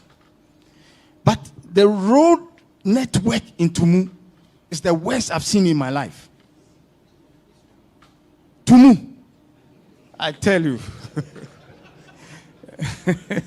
So it's important, if we really want this agri to drive our economy, we should be able to do that. And finally, we need to have public-private accountability for what we say we want to do in agriculture. Why am I saying so? Governments from Nkrumah's time up to today have paid too much lip service to agriculture. Too much lip service. And I think it's time the private sector begins to act and not rely on government. Before I land, let me say the private sector in agriculture today, unfortunately, is not like the private sector in pharmaceuticals or even in radio broadcast. The private sector in agriculture today is very weak. We don't have the muscle to do any meaningful investment. So it's important the private sector takes it to the government, to the public sector, to engage, rather than sit back and criticize what government has been doing. So we need to turn around the. We need to, as practitioners in agriculture, we need to turn around the corner and begin to engage government on a more constructive base that we can hold ourselves. I was part of the team that developed the Zambian transformation he talked about, where this public-private accountability is a contract between the producers, the aggregators, transporters, and the government, We call it sector production agreement. And we hold each of us accountable. In Zambia, government says, I want to support with 600 tractors. It says, put it in the agreement. Let us all sign. Once we hold each other accountable, then we can see some drive. Thank you.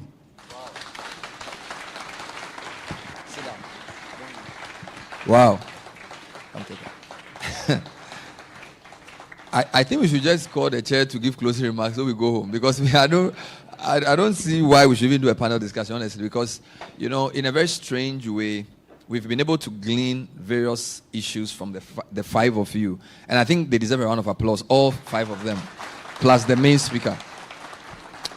So this is our ODADEÄ National Dialogue 2.0 coming to you from EcoBank. My name is Bernard Avile. We just heard from Henry Enim Somoa. ODADEÄ, someone was asking me what year he finished. You know, he finished in 84, after the 83 drought. So it has cleared all his, like, when you write O-levels in hunger, you are very clear how you... So he was doing national service. There was no food in Ghana. So he doesn't have time for long things, you know. No, but Charlie, you'll be champion. Hey, you did for too much. So I won't even do a panel. I'm going to invite the five people to come and sit down, the six of you. Then I'm going to ask you to just ask them questions. Because imagine there are six of you. Even if I ask you one question, you can speak for 5 minutes. The way you behave, you won't even keep time. So we'll do another 30 minutes. And we are supposed to be on air till 8:30. So we don't even have time. On channel 1, we are even off TV. We are now on YouTube. Because some of you interpreted 5 minutes for 15 minutes. And I was watching you as you were doing that. You know, so, but I think this is great. So let's invite our keynote speaker to come back up stage. And then our other panelists, Professor, and Doc, and then our beacon, and then our Greek engineer. I really don't think I want to delve into a panel because this is like multivariate, too many people, too many things going on here. Luckily, our final speaker gave us a framework. I think it was a really nice framework he gave us. He gave us the 5 things we should focus on. And then he also did he said he would do 2 recommendations, but I did like 4 recommendations. But it was beautiful. So the 5 was coordinated research, credit for agric using non-bank financial institutions, extension services driven by research and finance, organized farming structures. And then you said something about coordinated structured market or something, future something, very wild thing. Beautiful stuff. So this is what I'm going to do. Is there anybody on the panel who wanted to say something you didn't say when you came to stand here? That's the first question. Maybe there's something you wanted to say, like you needed apport. It's like we finished there, somebody said you need to say something. Or something somebody said reminded you of something you should have said. Or something you said, you realize that you shouldn't have said it at all. So you want to say, Charlie, I'm mechanic, boy. So I want to give the opportunity. But because, James, but you spoke first, and you've had these 5 wonderful discussants, I just want you to just sort of give me your, pass the same, sort of any other reflections, having heard these 5 nice speakers. Okay. Just a brief reflection. I mean, bearing in mind how limited we are on time. When Henry mentioned the special vehicle we need for financing, it just struck me that I was in another dialogue somewhere. I'm sure probably Bernard, you were there. A former president was in attendance, and so he started putting questions.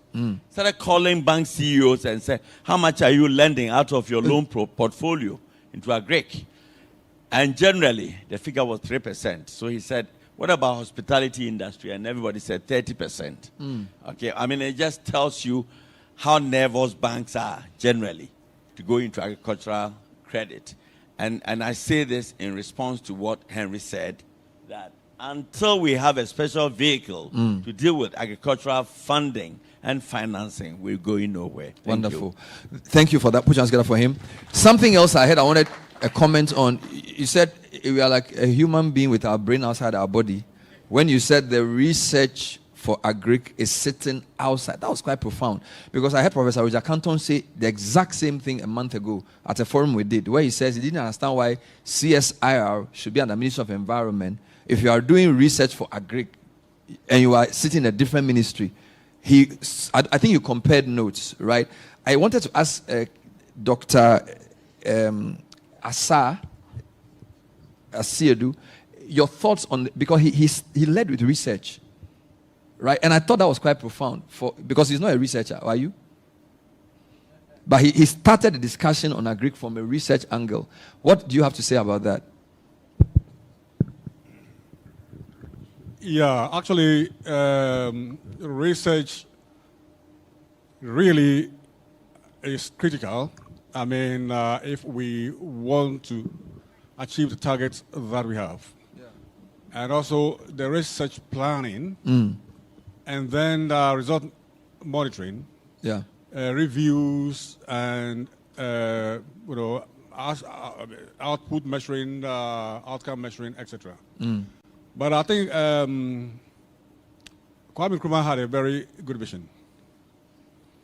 A very, very, very good vision in establishing the CSIR. But we have not been able to live to his dream. He established the CSIR as an agricultural-led institution. And there are 13 institutions which are complementary to support agriculture. I think about 6 of them are agriculture. Yeah. We have the Crop Research Institute, which has now broken down into, the Savannah Agricultural Research Institute, which used to be part of Crop Research Institute, to take care of the Savannah. We have the Oil Palm Research Institute. We have the Soil Research Institute. We have the Food Research Institute. They're all there to make sure that we tackle agriculture holistically. And we have what we call Institute of Technological Information, that we can package agricultural information for the extension officers or for the farmers. Then we have STEPRI. STEPRI is Science and Technology Policy Research, that we have to analyze our research and come out with the shortfalls and advise policymakers how to improve upon research to support agriculture. So about half of the institutions are agricultural-based. Already. Even the others that are not agricultural-based, the Building and Road Research Institute, we're talking about roads, the feeder roads, etc., was meant for that. Then we have Industrial Research Institute to handle the industrial aspect. So his vision was, on agricultural-led economic development. So do you agree with him that these institutions should be under agric and not under environment, science, and technology? In fact, there are sectors, there are about 6 institutions that should move to the Ministry of Agriculture. Wonderful. And if we should go by the vision of Kwame Nkrumah, I would recommend that all is moved there because they all complement agricultural development. Let's put our hands together for that. So we've managed to clear recommendation. CSIR needs to be under agric, at least 6 of them. Both of you have agreed. Just wanted a quick comment from Prof. Anything cross-cutting you heard, anything that tickled your fancy you want to comment on, Professor? Yeah, thank you. I mean, the issue of CSR vis-a-vis with the universities is complex. I mean, CSR is under Ministry of Environment, Science and Technology. The University School of Agriculture is under Ministry of Education. Okay. So, and we hardly talk. We virtually compete. For me, like Henry said, Brampa, we should set up a unit that is independent and works with every ministry. CSR working for agriculture will not solve the road issue, will not solve the energy issues, will not solve the trade issue. But if it's an autonomous institution that cuts across all the sectors, then I think we're making a headway. Wonderful. Let me just take a comment from our agribusiness and farming person. Anything to say? By the way, did the bank give you money for your business? Because we're told that the banks are not designed to lend to farms and agribusinesses. Did you take any credit? Was it from a bank or from a non-bank? No. Or from your family? From our personal... so your personal... So you haven't approached a financial institution for money? Now there are some programs going out for agribusinesses that supporting agribusinesses, giving loans with low interest. So that's where you get money from? No, from the sales from our produce. From the sales from your produce. Amazing stuff. Let me end with that mechanized guy. So I think the example Somoa gave about his tractor was so profound, that we are farming among trees and our tractors are just breaking down. Now, you spoke about the importance of agric mechanization. Anything to say about what he said? And is it true that if our tractors are to, or our mechanization is supposed to work, the type of farmlands we have is actually the issue? The analogy about a driver who's a good driver on a bad road. I thought it was quite interesting. Any thoughts on that? Yes, good. What it means also financially is that if you are able to get a loan to buy a tractor, or you're doing a high purchase and things like that, because of the frequent breakdowns, you will not be able to service your loans. And therefore, they'll come and say, and also one dangerous thing is that when a tractor breaks down during the farming season, agric is in such a way that you can do it next season, and next season might be next year.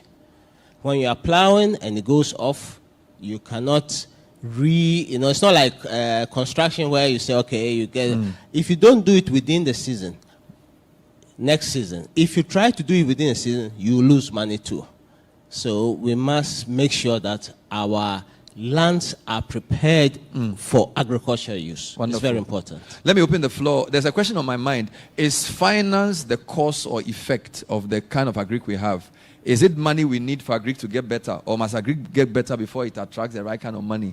I'm trying to tempt some of the bankers, because I see a couple of ODADEs here. Tara Square, you are the Executive Director, Head of Consumer Banking. And thank you for hosting us, Tara. Let's put hands together for Tara. They gave us this room, and they've given it to us for free for 2 times. It appears traditional banks are not necessarily meant to finance agric in the way it is done here. He's saying we need non-banks and special vehicles. The effort I see in Ghana is something they call GERSAL, the Ghana something risk sharing, something agricultural lending, something. Is that helping, or are they right? If we want financing for agric in terms of the production, it's not a traditional bank we need. I'm putting Tara on the spot. If he says anything wrong, Frank, you will catch him. Because Frank is... So whatever you are saying, make sure you know that he's sitting next to you. So you go ahead and say it. Okay. I wasn't prepared for this, but listen up. Agric is a business. And I think one of the speakers mentioned it, right?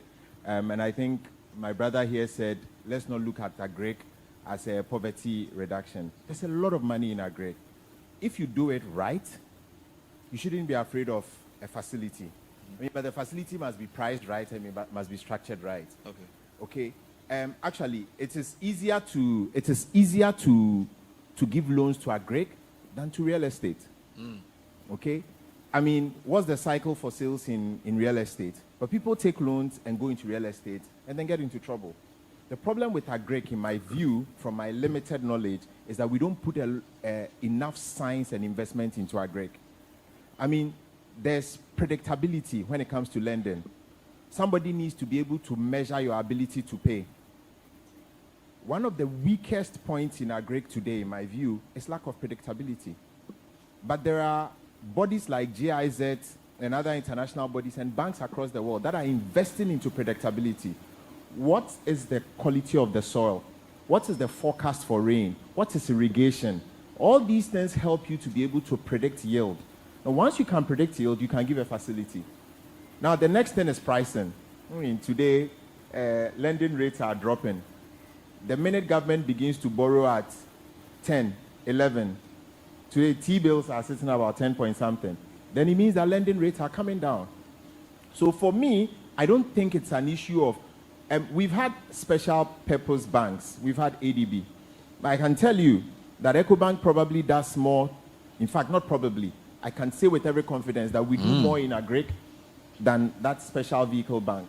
We partner with international banks that are specialized in agric. We have an agric person specifically whose main job is to help us to drive the agric value chain. So there's a lot of money that goes into agric. The problem for me is all the things that have been said here. Are we large enough? Are we building at scale? Are we putting enough science behind it? I mean, if we can put these two together, I think there's no fear about facilities because they will be priced right, they'll be structured right, the yield will be there, and we'll build well. Wonderful. That's my answer. Thank you, Tara Square. The floor is still open on the finance. If there's anything on the finance, then I move to another thing. So it's sort of thematic. Is there any point on the finance? All right, so the gentleman at the back, just tell us who you are and then... Oh, all right. So my name is Timothy Alabi. I'm the agri-sector manager for EcoBank, Ghana. Wonderful. And I would say that, yes, there are programs that give you low interest rates for agri. Yeah. Because at EcoBank, we realize the need to have those low interest rates. So, I mean, financing shouldn't be a problem. Yeah. We have interest rates that are low at 7%. Yeah. For agribusiness. So if you are interested, just see me after the program. I'm on ODADEහැ 93. Oh, wonderful. Thank you. And Tara is ODADEහැ 91 O level and then 93 A level as well. So you are at them on the matter. Any contrary view on the financing bit before I move to something else? Yes, Mr. Soma, where is his mic? Please give back to him. It's interesting. We should admit a fact that the way our banks are structured and regulated, and where agriculture is today, the banks cannot lift us up to the scale that will give comfort to any bank because of regulation. Okay? For example, credit goes through a certain process in Ghana. I've had a few loan applications that by the time they were approved, I cannot make money. I had to reject. Oh. Because of the regulation they have to go through, the due diligence they have to do, and the processes.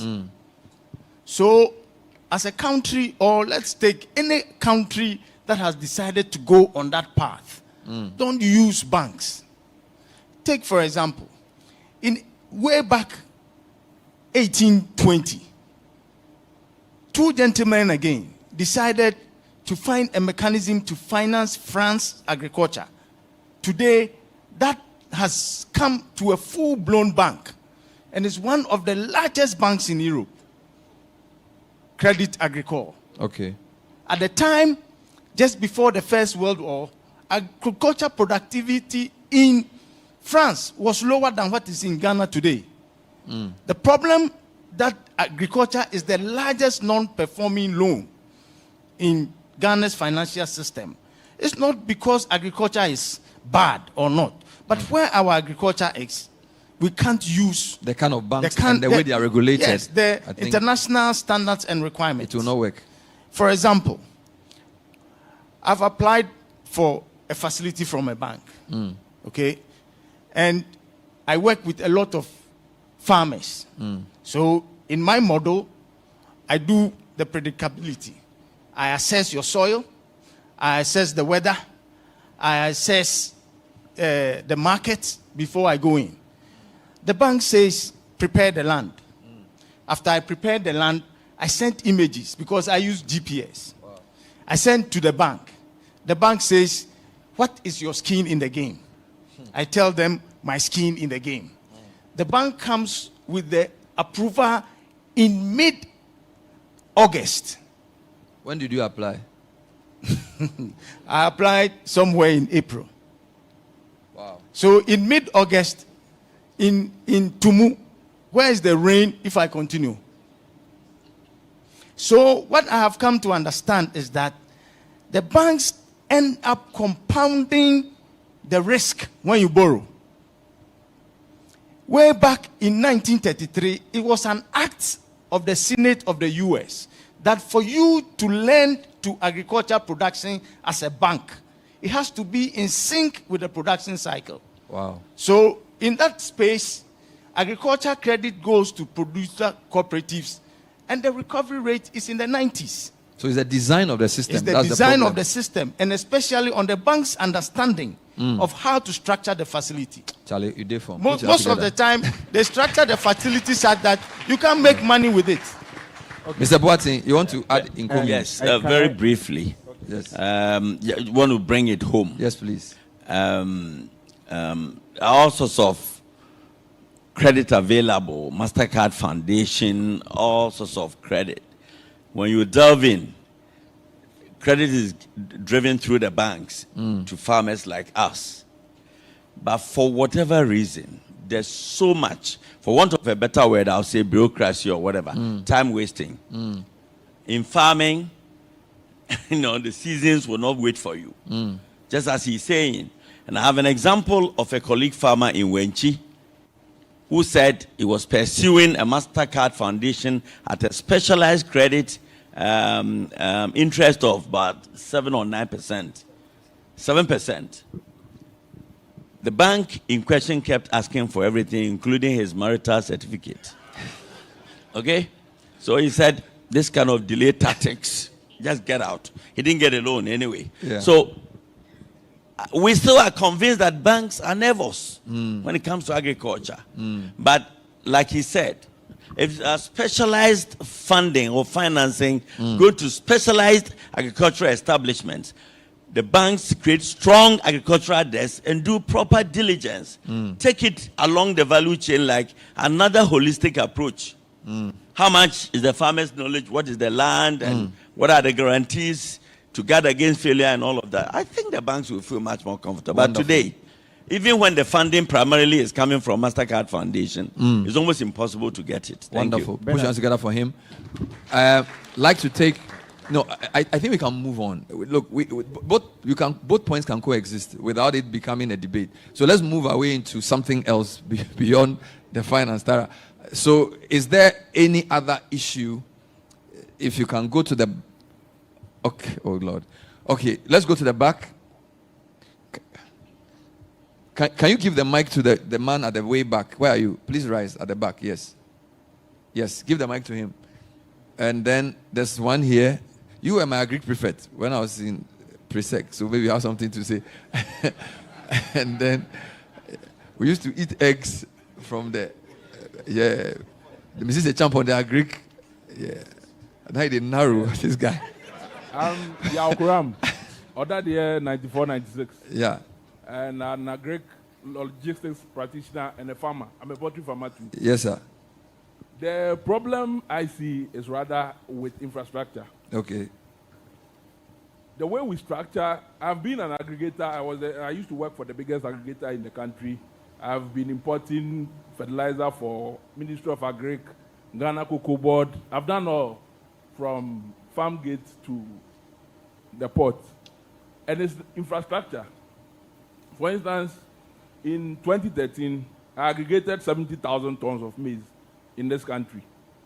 And I had to fill up all the warehouses in Tamale, all the warehouses, Ghana Cotton, Winco warehouses in Tumu, Winco warehouse, Ghana Cotton in Pusu Namango, Tema, B5+ warehouses everywhere. And it was just a nightmare. Even getting trucks to move maize was a nightmare. And then it adds to the cost. So then your break-even point goes so high that you come to the market, you're not getting anything, even though you've been productive. And because you have a glut now, the prices also come down. If you have, say, badges like Dr. Sumwa talked about, you don't put your grain in a sack. Meanwhile, just by putting maize in a sack, you add cost to it. The laborer who carries it takes you 1 cedi. The one who offloads it takes you 1 cedi. Another who carries it takes you 1 cedi. The cost of the sack. And then the cost of the sack. Then you have to get somebody to be cutting it. And they're showing of just the 1 sack. So by the time you turn your head, the sack has added about 10 cedis or more to your, for nothing. So if you are doing 1,000 hectares, and you are doing 30 bags per acre, and you have to go through all this, just that alone, the bank will run away from you. Because if they calculate those things, and then you are doing fertilizer 3 bags per acre, you are bringing the same bag from Tema. When your vessel docks, somebody has to be sewing the sacks, bagging in Tema and sewing. And then they charge you the same thing. It goes onto the truck, first warehouse, second warehouse, third warehouse, demurrage, and everything. If you were doing bulk, the vessel comes in, they put it in a hopper, everything goes off in 2-3 days. You get a discharge payment instead of demurrage. The shipping line will pay you if you discharge quickly. And so your cost starts coming down. Yeah. The 1,000 hectare farmer doesn't need the sacks. He brings bulk trucks, picks the fertilizer, puts it in his fertilizer spreader. He cuts off all the one bag, one CD, Okay. one CD. Okay. And then he spreads his fertilizer. And Okay. So if I hear you right, you're saying the problem is infrastructure, and the answer is scale. That if you are of a larger scale, you can lower your costs. The infrastructure will let you go increase the scale. If you have a trade, for instance, and you are doing bulk, you can offload a vessel in 3 days. A 20,000-ton fertilizer vessel, you can offload it in 3 days. Because the train carries about 500 carts and then it goes. Meanwhile, you are looking for 500 articulators to go to Tumu. You won't even get some. So infrastructure for you is the key point. It's the key. We take note of that. Thank you. Let me come back here. Yes. I need to come and get this mic so that we can have two. Nayo. We have only one mic. Give it to the gentleman. Yeah, take this extra one. My name is Yaya Alpha Subero, ODADEÄ 93. I was going to say something different, but I think I'll dovetail on what he said. So I'm with a company called River Transport and Trading, and the last 8 years we've been looking at using inland water transport as a way of moving agricultural produce from the north to the south. And we realized that if you look at road transport and the cost per ton, as opposed to inland water transport, the same price per ton, it's just a fraction of the cost. So I totally agree. And that doesn't even have to go with a bulk or someone on a large scale. I mean, when you go to Akatem, for example, they're using canoes to bring from Afram Plains. Meanwhile, somewhere around Tumu, northern part of it, they can use the water, 420 kilometers. Anyway, the main thing I wanted to ask, our motto says, in the light we shall see light. You shed so much light on the problems of agriculture in Ghana, but it seems like I'm a bit in the dark. Because when you talk to people who are manufacturing, the agribusiness, like HPW, Blue Sky, they tell you Ghana is not supplying enough fruit. Yeah. So they go to other countries. And here we are hearing people saying that they have 40%, 20% of their mangoes getting rotten. So what's the missing link? There is a bit of disconnect for me. Yeah. Is it because we are producing so much, but the quality is so bad that we can't get people to use? But the question that I have, if that's the case, and then today we're saying that most of our diseases are metabolic diseases, so which means are we producing things that are not good enough for us to consume here? Wonderful. And, so anyway, I wouldn't take too So much that's a of great the question. time. Mr. Boateng will take note of that and answer it appropriately in relation to that disconnect. Any more thoughts from this side? All right, so let's move. Okay, let me come here. Come to the middle. Raise your hand, yes. He was the Agric. Were you Agric prefect? Yes. No, this guy in front of you. Yeah. 97. Right. So my name is Dennis Egan, and I'm an economist. Yes. A few points. The issue of coordination is critical. I think it has been mentioned. And we have a lot of good institutions with the orientation to do everything we need here. But the issue is about coordination. The universities are researching. CSR is doing the same research. Private entities are doing research. But it's a coordination. So, I mean, the coordination also goes into policy and project implementations. Yeah. You have so many organizations in the country almost duplicating the same thing. Yeah. And just rename it, just changing adjectives. And they'll just repeat the same thing. So we need coordination. So the coordination is very key in research and in policy development and projects. Okay. So that, I mean, the little resources we have don't just get wasted. Sometimes the report we get is just a duplication of somebody's report. Because the programs and projects are implemented in the same zone, using the same offices. So they just go and copy somebody's report and give it to you. Go to the second point. So the issue is also of the issue on the CSIR moving to Agric. I also don't support the idea. Okay. CSIR has a bigger objective. Okay. If we need, it's also an issue of the coordination. If CSIR has an Agric desk and an officer there, and Ministry of Agric has an officer, I mean, we can have that system where all these institutions can have a center where they can meet and discuss their programs. Thank you. One thing I also see with the agriculture sector is attitude. All the problems we are discussing is attitude. All right. Because people are building kingdoms in where they occupy, where they work, and they don't want to let little resources go away. So they will do everything to frustrate you just to protect what they are earning. Okay. And it's also, I mean, it goes all over. Thank you. So once we solve the attitude problem, yeah, I think we can. Because a lot of people want to talk, let's keep it brief. The man behind, just give the man behind you. He's wearing black. Give it to him. I'm moving this way. Yeah. All right. So my name is Freeman. ODADEÄ 2009. Yeah. So I have two quick questions. I heard from the presentation that food inflation drives overall inflation. Yes. That means that once you have bulk supply of food, inflation drops. As a farmer, how do you marry the quest for inflation to be low and then you making profit? Because you benchmark or project, like you said, 1,200 cedis for a bag of maize. And then prices are low, and then you are selling at 500, which you might run at a loss. So as a country and as a farmer, where do you find the middle ground? Second question, I'd like the panelists to share some of the institutional support they got. As okay, for Mr. Boateng, I mean, he was in the corporate world, he's made his money, so I'm sure he has some. But as an entry-level graduate or someone burning with a passion for agriculture, where do you start from? Access to land.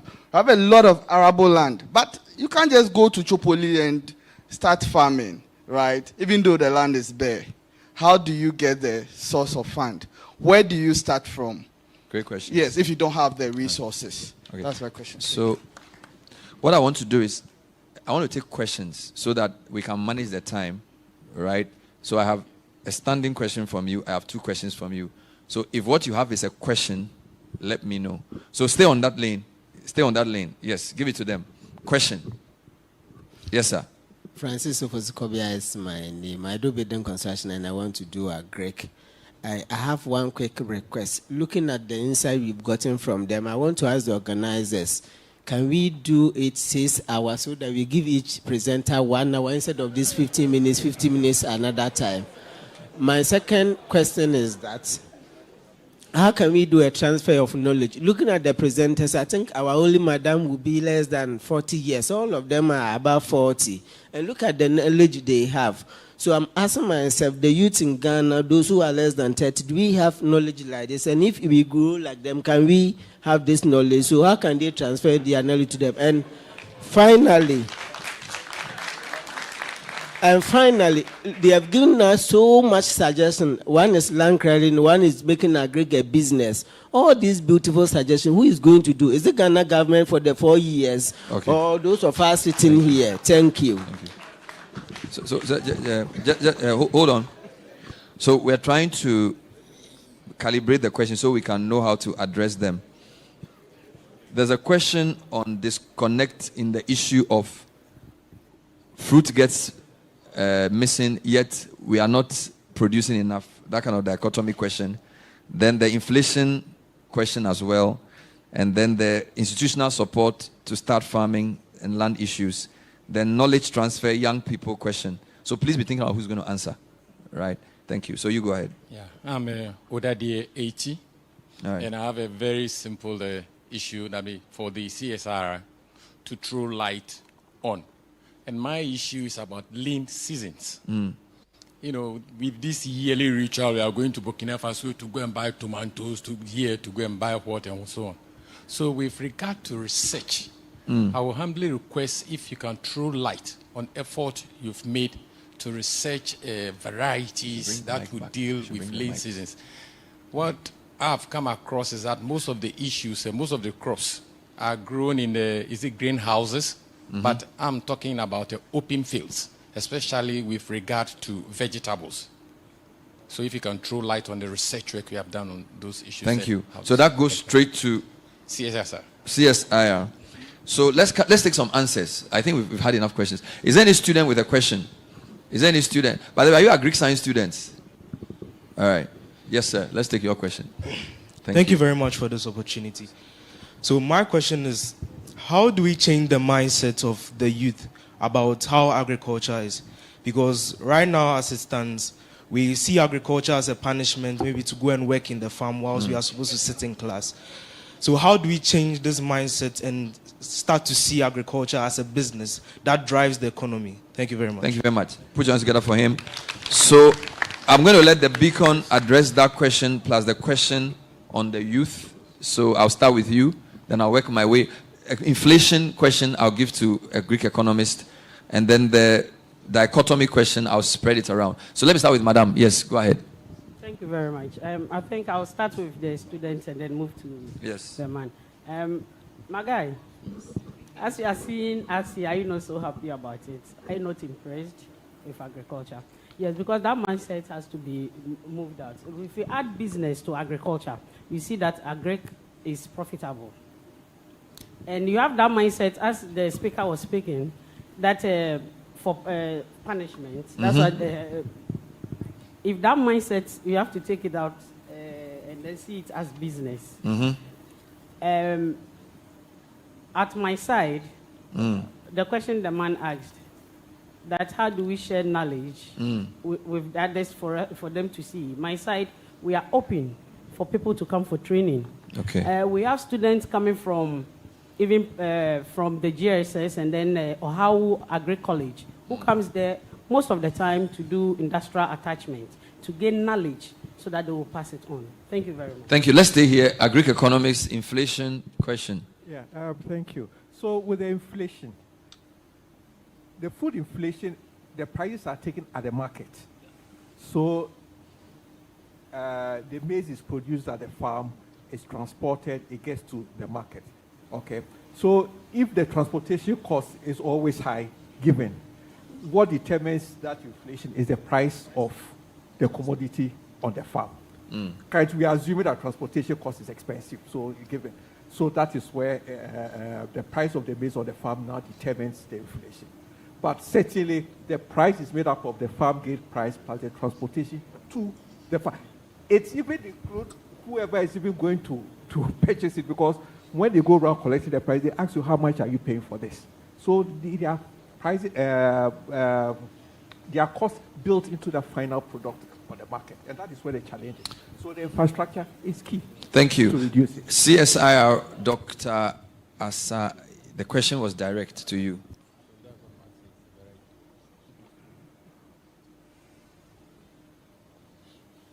Yeah, I think there are a number of issues that needs CSIR attention. I've captured a lot here. One is research coordination.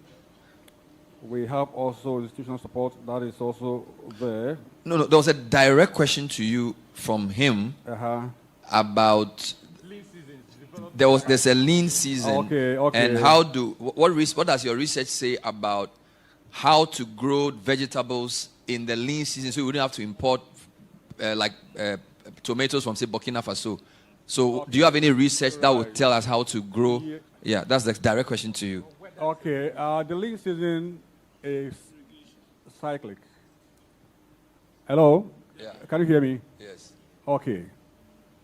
It happens every year. Around this time, let's make it from April, May, June, getting to July, it's called the lean season. It's lean season because food is not available. And that is also a driver of the food inflation. And the reason is that most of our production is about one cycle. The north is one cycle. We were in the north almost half a year. There's nothing happening. After one season, after harvesting and after processing, etc., storage, from, let's say, December to about June, July, there's no food because it's one season. So definitely that will happen unless productivity goes up. And the productivity and storage and also multiple cropping. And that's why we've been insisting on irrigation. And I made mention of the example of Mali. Mali is drier than northern region here. It's a Sahel country. In fact, some of the Sahel countries, like Senegal, they also have a very large-scale irrigation. Where we had a center, Africa Rights Center, where I stayed at St. Louis on the border of Mauritania. The rainfall is 2 months. And within 2 months, it rains 200 millimeters for a year, finished. Senegal produces rice about 3 cycles there.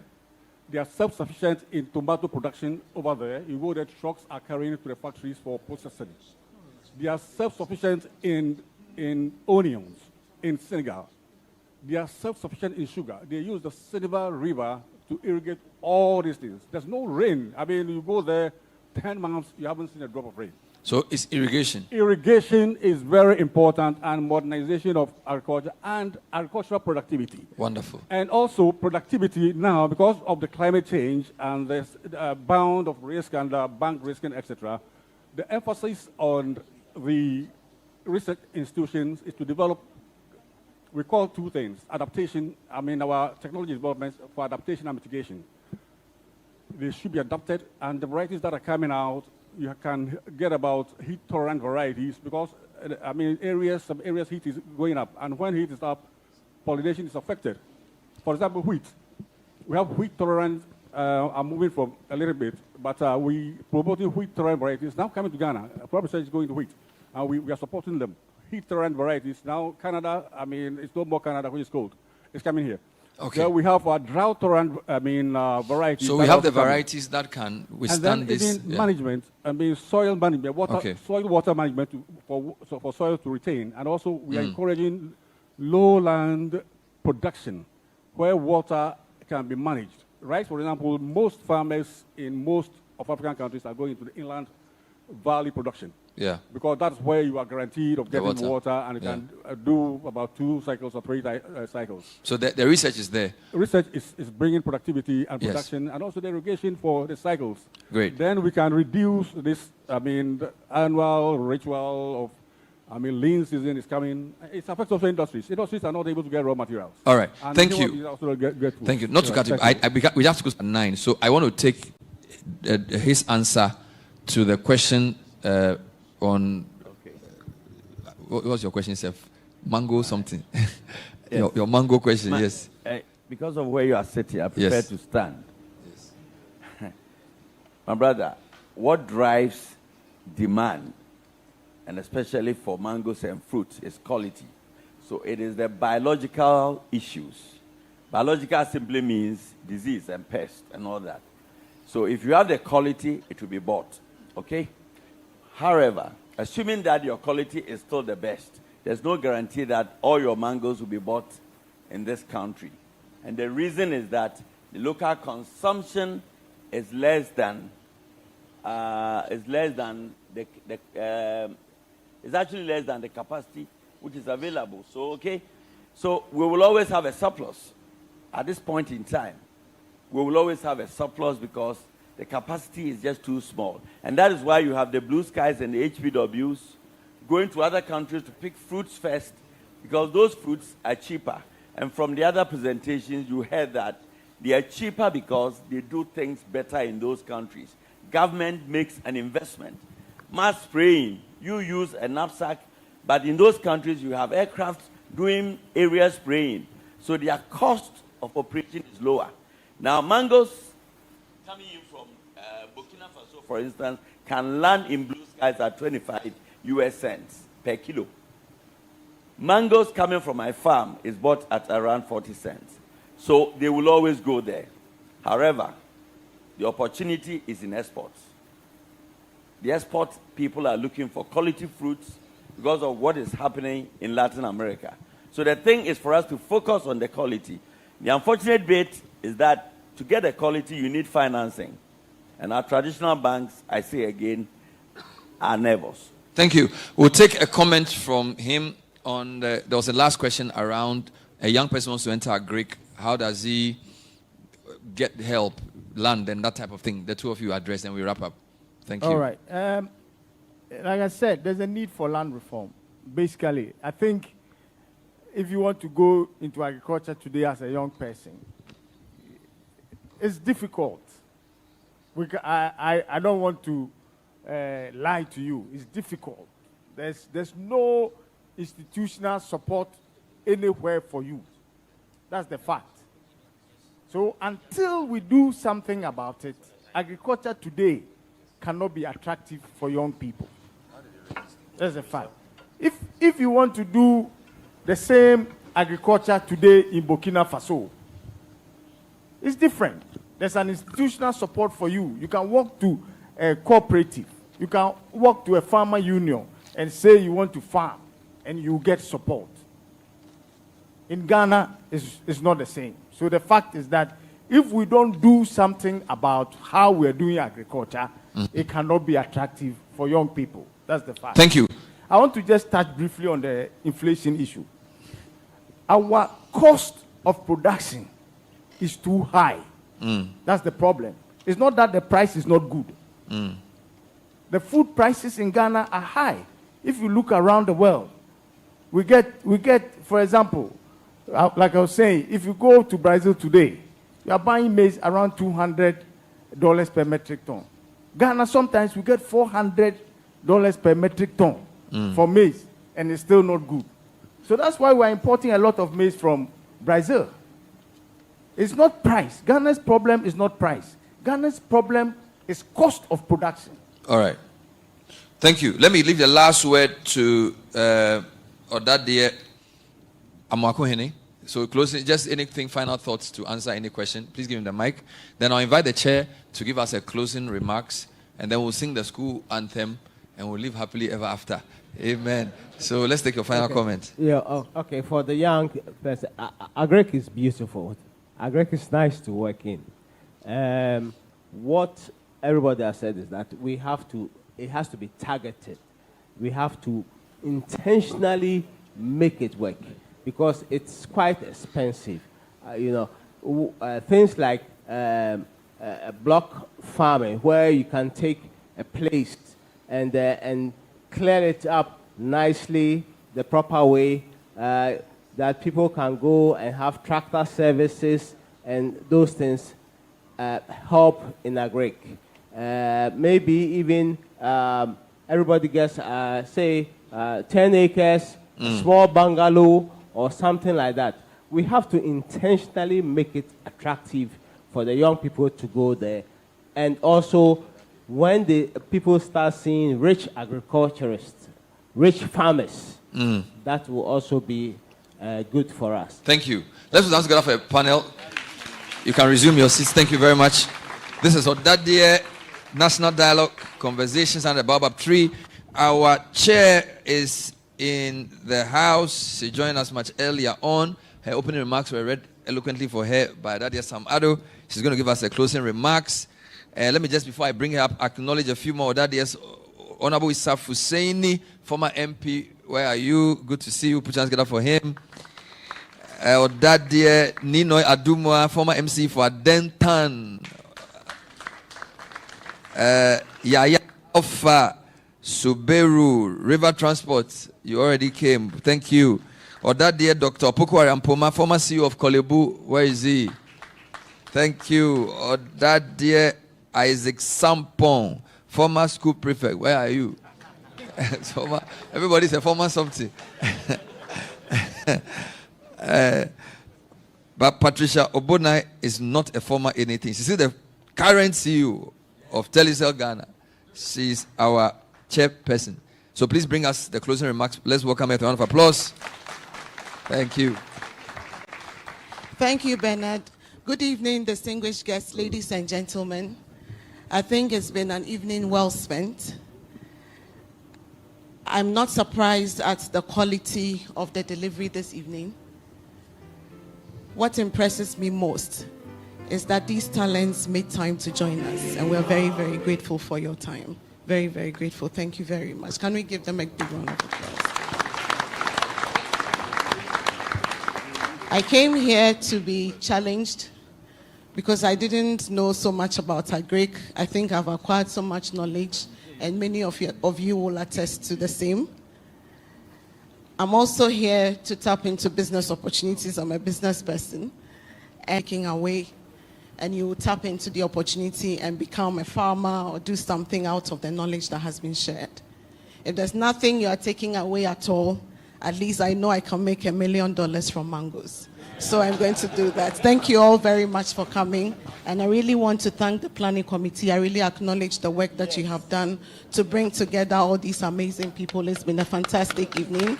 And we look forward to another great dialogue under the Baobab tree next year. Thank you very much. Thank you very much. You kept it short and sweet. We'd like to acknowledge the planning committee. Not all of them are here, but if you are here, please rise to acknowledge you. This has been a collective effort of a lot of people. ODADEÄ Reverend Dr. Makwe, he's not here with us. ODADEÄ Sam Ado. Is it 74 or 76? 76, thank you. ODADEÄ Eddie Kofi, he's coordinating affairs from the US. They send WhatsApp message, rough. Fico. Let's put hands together for him. ODADEÄ Isaac Kwe, thank you so much. He will conduct the anthem when we are closing. Dr. Niboy Hammond, 96. Where is he? Dr. Niboy Hammond. Thank you. Oh, you know, clap for him. ODADEÄ Frederick Nayo Abe. Nayo, 2005. ODADEÄ Chris Johnson, 2003. 2004. Leonard Ekufu Kwapong, he's 2005 as well. He's not here. Benjamin Ajay Pipra, who doubles, he's Charlie hardworking. Any work boy, Charlie Deform, ODADEÄ do everything. ODADEÄ Albert Neya Rebuakwa, 98, he's not here. ODADEÄ Edward Ekufu Pari, where is he? Thank you. And then Daniel Delali Adanu, thank you. And of course, the MC Bernard, who is also a member of the committee. We'd like to thank the patrons who've made this possible. Of course, Global President Dr. Ernest Ofori Sapong, and of course, Dr. Frank Edu for your great support in the background, and the global executives for giving us the go-ahead. This is the second version. We may actually do a third version before the year ends. Yes, thank you. So we can do one more? Yes. Okay. So all those of you say we should do one more, say aye. Aye. Those who say we shouldn't do, say no. The ayes have it. I'd like to invite Isaac Kwe to lead us. This time the school anthem will be played digitally whilst we sing along to it. But I still need you to conduct in your most animated way. So let's welcome Isaac Kwe. Is there refreshment? So there's some drinks from Specialized at the back. There's also, you can scan the program. What else do you have to advise? Everything is done. Wonderful. So Isaac Kwe, please come and lead us. We'll take the school anthem. And then we also have souvenirs that you can buy. Please go up there. Souvenirs that you can buy. Let's rise. And then we will be out of your way. Thank you.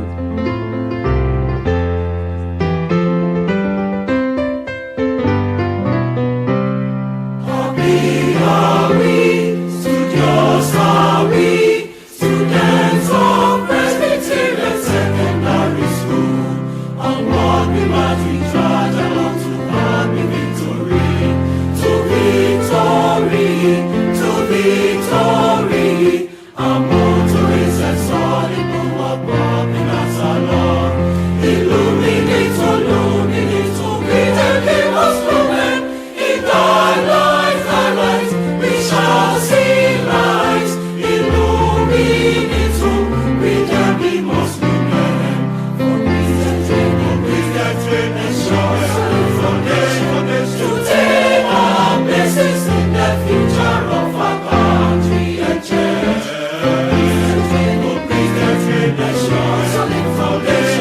To take our places in the future of our country.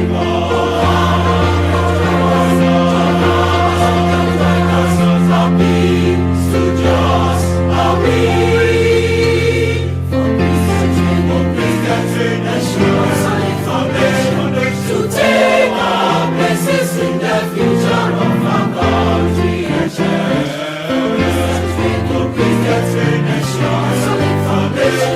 To take our places in the future of our country.